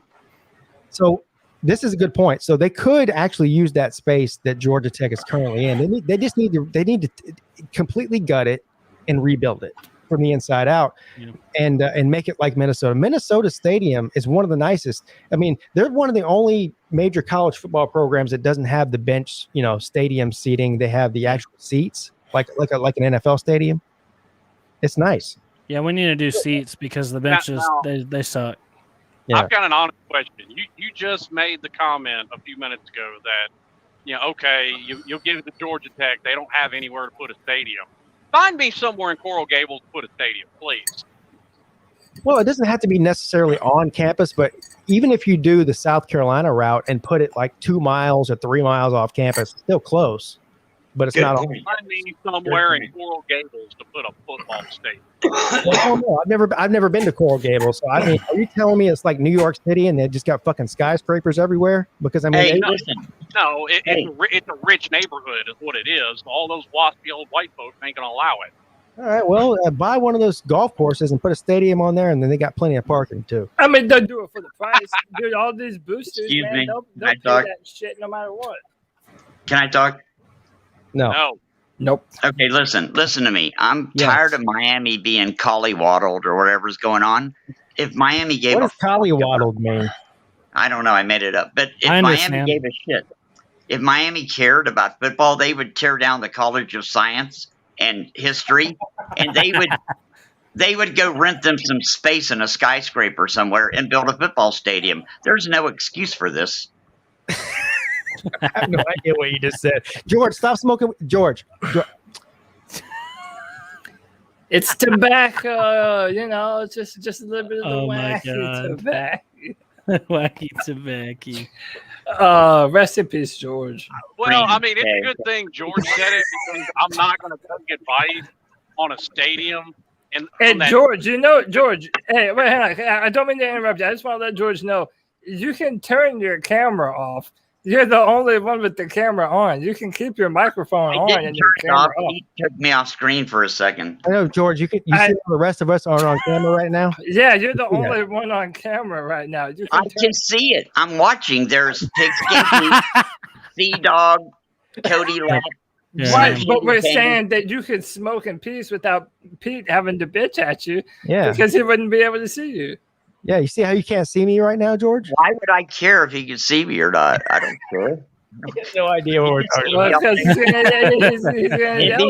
If you want to keep the live stream going, you can watch me sleep tonight. I don't care. It's fine. You'll be like, George, you drool a lot. And I'll be like, I know. I got to change my pillowcase every day. I don't want to just watch you sleep, though. You'd have to do something exciting. Look at that pretty. I think somehow a George sleep stream would get exciting. Oh. You can watch me get out of the shower and get dressed, but I'm going to have to put that fuzzy patch over my private parts. Oh, all right, but if you make the fuzzy patch huge, I know you're a liar. Man, let's get back to football. George, how many episodes of Cops have you been on? I could have been on one, but I denied them. I just saw you pick the pipe up again. I just saw you. That wasn't a pipe. It's a cigarette. No. All right. Anyhow, listen, I could have been on Cops once, and I told the guy, the producer, I said, if you get me a cigarette right now, I'll sign that disclaimer. and he couldn't do it. The cops would not let him give me a cigarette, and I wouldn't sign it. So I missed my big chance. Damn. I think they missed their chance. Do you know how this happened when I got on Cops? I was driving down 82nd Avenue in Portland, and I picked up a hitchhiker. I did not know this was a male prostitute. I swear to God. Yes, Hey, this Raj, is great. hey, Raj, I just dropped a link, brother. It's in the chat. How you get yourself in these kinds of situations? Just Sure, saying, George. You just accidentally picked up a male hooker. Just it's on called God. an It's called. accident. Listen, it's called God loves you. You know, if God really, really loves you a lot, this kind of shit might happen to you. Yeah. Anyway, I'm borrowing my friend's 1970 muscle car, like a Le Mans or something, and he tells me he wants dropped off somewhere. Now, I'm just trying to be a benign. I haven't lived in Portland that long. I'm trying to be a benign, nice guy. I'm going down a main road in Portland. Like, I'll give the guy a ride a few blocks or whatever. He says he wants to go a few blocks. I'm going that way. I say, okay. As soon as he gets in the car, I realize this is a serious, disturbed individual, right? But he just wants to go down the road. When he tells me to let him out, it's in an adult bookstore, peep show kind of a joint, right? I let him out, and no. He says, wait here a minute. Let me check and see if my friend's here. He runs in, comes back out, and he says, can you give me a ride a couple blocks down? I say, okay. The blue lights come on behind me. Uh-oh. I make a right. I make a left. This guy is screaming, oh, my God, stop the car. And I'm saying, relax, buddy. It'll be okay. You know, I went right, left, right, left, right. I jumped out of the car. It was raining. I ran. What? The cops found me 2 hours later. I had a warrant out for a failure to appear. And the cops said, you just went through this shit for a failure to appear on a traffic ticket? And I said, I don't like you can go fuck yourself. With the goddamn Wuhan fucking whatever. Bend over, Right. my fucking nuts. I'll give you the goat. That's when they wanted to put me on top cops. I went through like 3 hours of shit because of a traffic ticket. You know, it's like, So why did you? So you just ran because you had a prior non-showing up to I have court. failure to appear on a traffic ticket. They're like, are you insane? Like, we just called out 300 cops, 2 helicopters, 9 dogs because you had a failure to appear on a broken tail light? But at what point did you? At what point did you think, oh, I'm probably not going to get away from this? When they actually fucking opened the door of that shed I was hiding in. Cody, you have to learn the art of the George will go. He'll go on for 3 hours about the same bullshit that means nothing. All right, let's move on. Listen to me. Hey, everyone. What the fuck am I watching here? Hey, I mean, listen to me. we got this old stoner dude in here talking about cock gobbling a male prostitute. You started it. You got me distracted. What I want to say is Georgia Tech should not change their stadium. They should become national champions and have this exclusive ticket that's like $900 a ticket. You must have got bent over by that damn male prostitute, because I swear to God, you're hiring a goddamn kite. You think Georgia Tech's going to become national champions? I think that goddamn stadium, goddamn. Hey, listen, you all stories are better. are the absolute highest motherfucker I've ever seen in my life. He's making a lot of sense to me. Have you ever heard that saying? Georgia Tech is a fucking bucket of piss to drown rats in. Hey, I cheer for the underdog. Rose, who's your team? I don't cheer for Alabama and Clemson. What are you talking unless about? they're playing Georgia. Yeah, you can go fuck yourself. That's right. Guess who? Guess what fan You don't worry he's about a my team team. Guess who he comes in here hollering about? Yeah, that's right. It's Exactly a Georgia. right. It's a Georgia. fan. Now kiss it my makes all ass, the you sense know. in the world. Yeah, done it. That makes all the sense in the world, don't it? bro. They see It dog. does. Kiss my ass. Georgia Tech, my ass. That's a fucking shithole. Just blow that fucking stadium off the goddamn map. Nobody'd ever miss it. And they won a national championship more recently than y'all did. Oh, who gives a fuck about national championships? Oh, Goddamn. yeah, who gives a Of fuck? course, That's a only Georgia what you're fan. playing for. Hey, a Georgia fan will tell you they don't matter at all. Yeah, of course, Yeah, you because go fuck they yourself. can't win. Yeah. one. Yeah, you Wuhan fucking sheep. Move on. Goddamn Wuhan fucking whatever. Yeah, you kiss my ass. The goat. Hey, George, I got another question for you. What? I heard a rumor that you have Jimmy Hoffa's free. That you're breaking up. Say it again. I couldn't hear you. Yeah, because you ain't got your goddamn hearing aids in. You smoke too goddamn much fucking dope No, over there. he started. I No, said you cut out and blew it at the end like a Georgia I heard fan. the first part. Go ahead. Whatever. I don't want to hear nothing out of you over there in the right hand corner.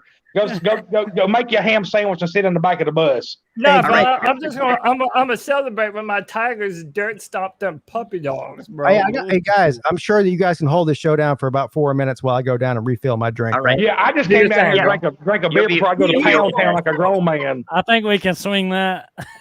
Bro, you pounding your right hand, bro. Chill out. Oh, you Come motherfucker, on, you don't know me. You kiss you my ass. pounding your right hand, bro. Bro, So hey, what was the question? Yeah, you do the two knuckle shuffle all the time. You know all about that. I mean, hey, I'm not going to say Hold I on a don't. minute. I got I'm not it. gonna say I don't. I don't have to do that. Hey, bro, I'll fucking two knuckle shuffle up in this bitch right now, bro. Shit, I ain't ashamed. Yeah, you're just like every troll in here too. Pull your pants down tight, Does tight, that tight. mean you're Keyboard warrior. Does that mean you're a gorilla, or what's a two knuckle shuffle? Never heard that one. Oh, George, you're too innocent. I'm 60 years old. I'm not innocent. I just don't know. What is it? It means tugging your putter. Jacking off? Like you only got 2 feet. Yeah, it means Oh my drop, God. it means, it Hey, means if we're dropping a into bat. jacking off, I want to talk about sniffing bicycle seats too. Ooh. What the fuck am I listening to right now? Sniffing bicycle seat? Jesus I'm just Christ. saying, if you want to go off the rails, I'm right there with you. Jesus. Slim, what am I getting We into all here, heard son? about you sniffing them little girls' bicycle seats. Hey, the only person that chokes harder than the Georgia Wait a minute, Bulldogs that is was Joe Jeffrey Biden. I Epstein. take it back. I'm sorry. There you go. Tight, tight, tight. Talk your shit. I'm not typing. I'm talking. Oh man, bro, who chokes harder, Aaron Hernandez, Jeffrey Epstein, or the Georgia Bulldogs? You can kiss my ass. I mean, bro, I'm not a good kisser. I can admit that about myself. I've never been a talented kisser. Yeah. Jesus Christ, George. What? I didn't. You know, Pete, you might be able to turn off his camera for him. That might not be a bad idea. What in the hell was That's that? what I think about it. Spit on him. I had to run upstairs and just to kick him off. I didn't even get my drink yet.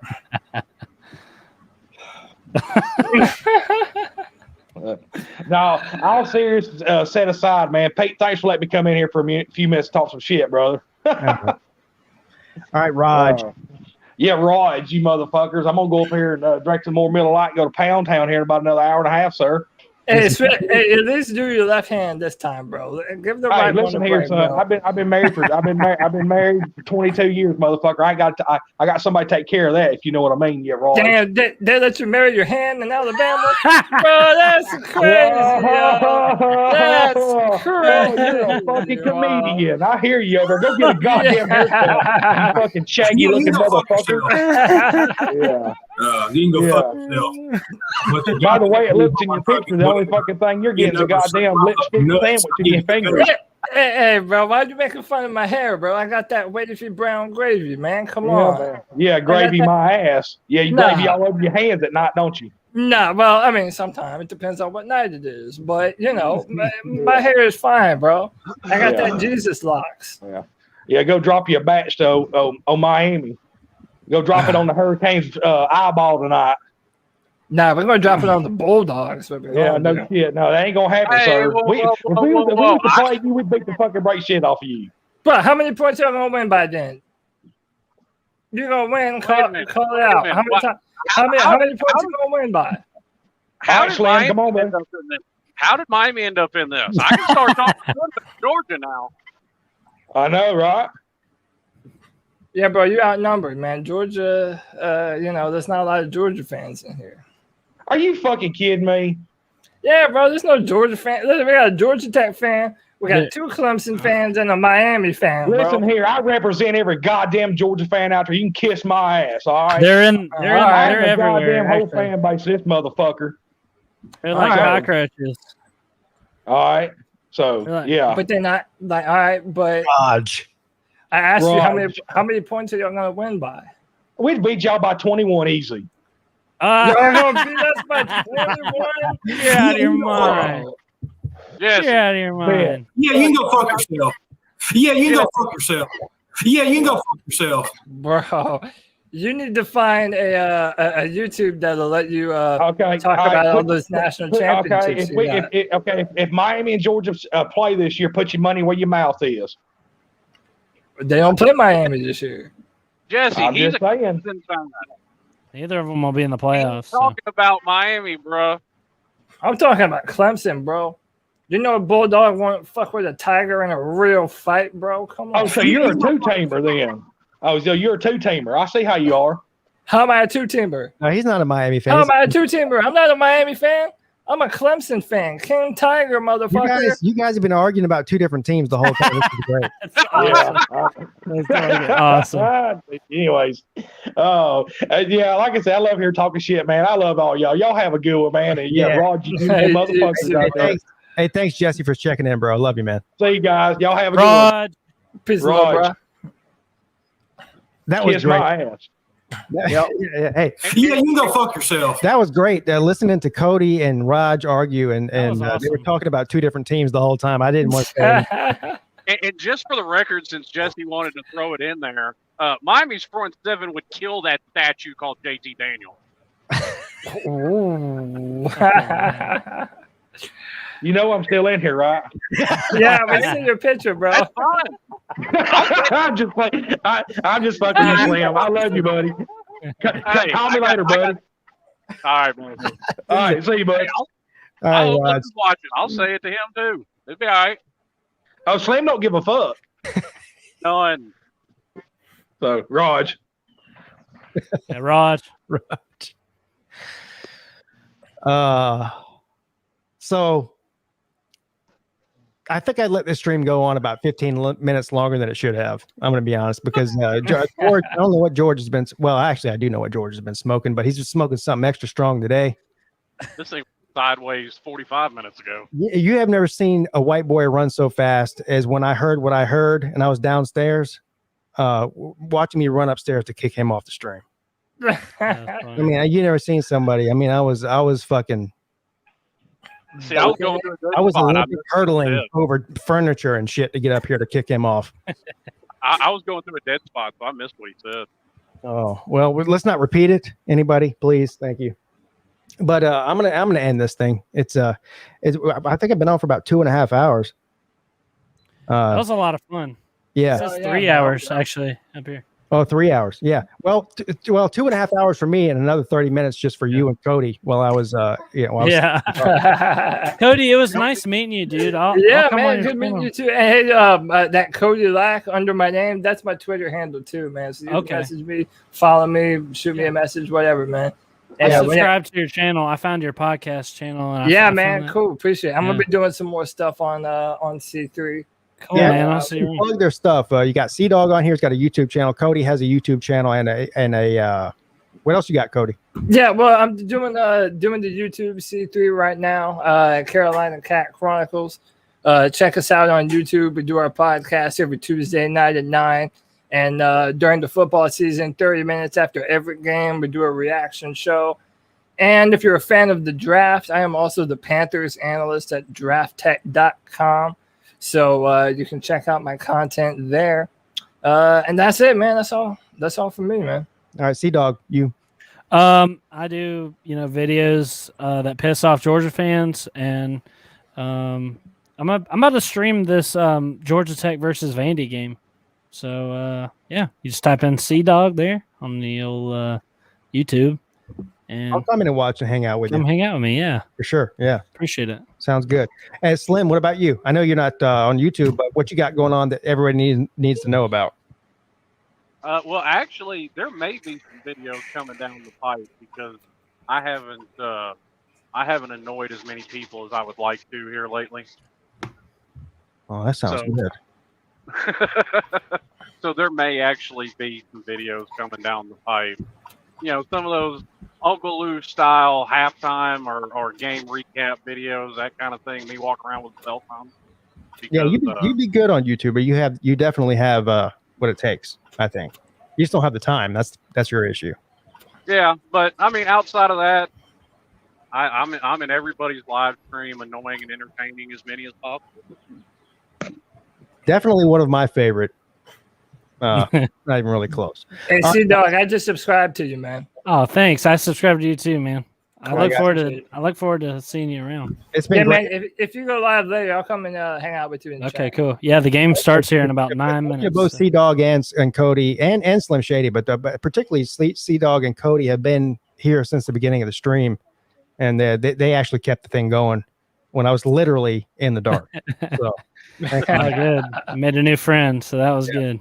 Yeah, All right, man. I'll see you. I'll see you later, Sea Dog, and your All stream. right, And, see ya. Other guys. Hey, Cody, for real, hit me up on Twitter with the DM for that. You know what we talked. I got about you, earlier. man. I got you, man. The totally legal thing we talked about earlier. Yeah, dude, you're the totally 100% above board legal thing. I got you, man.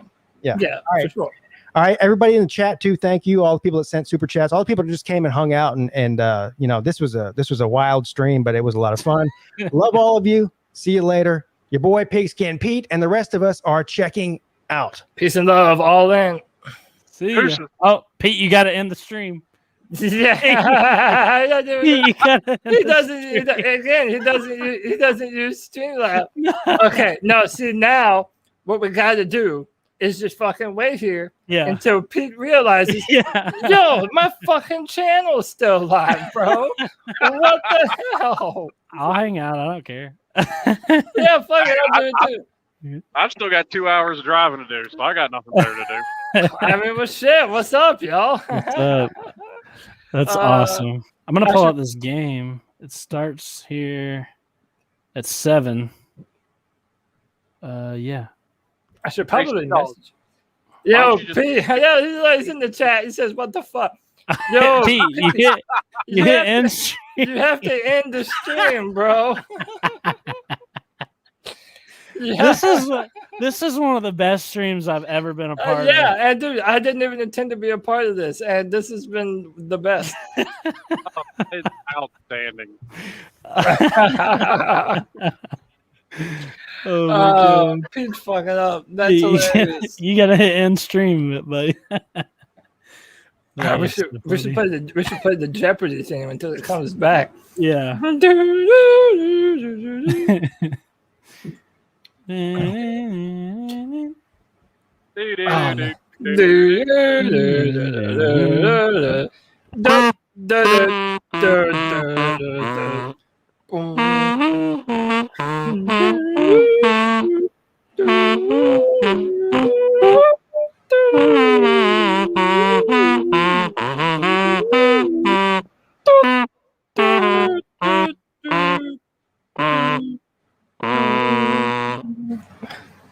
And it's still not back. What the hell?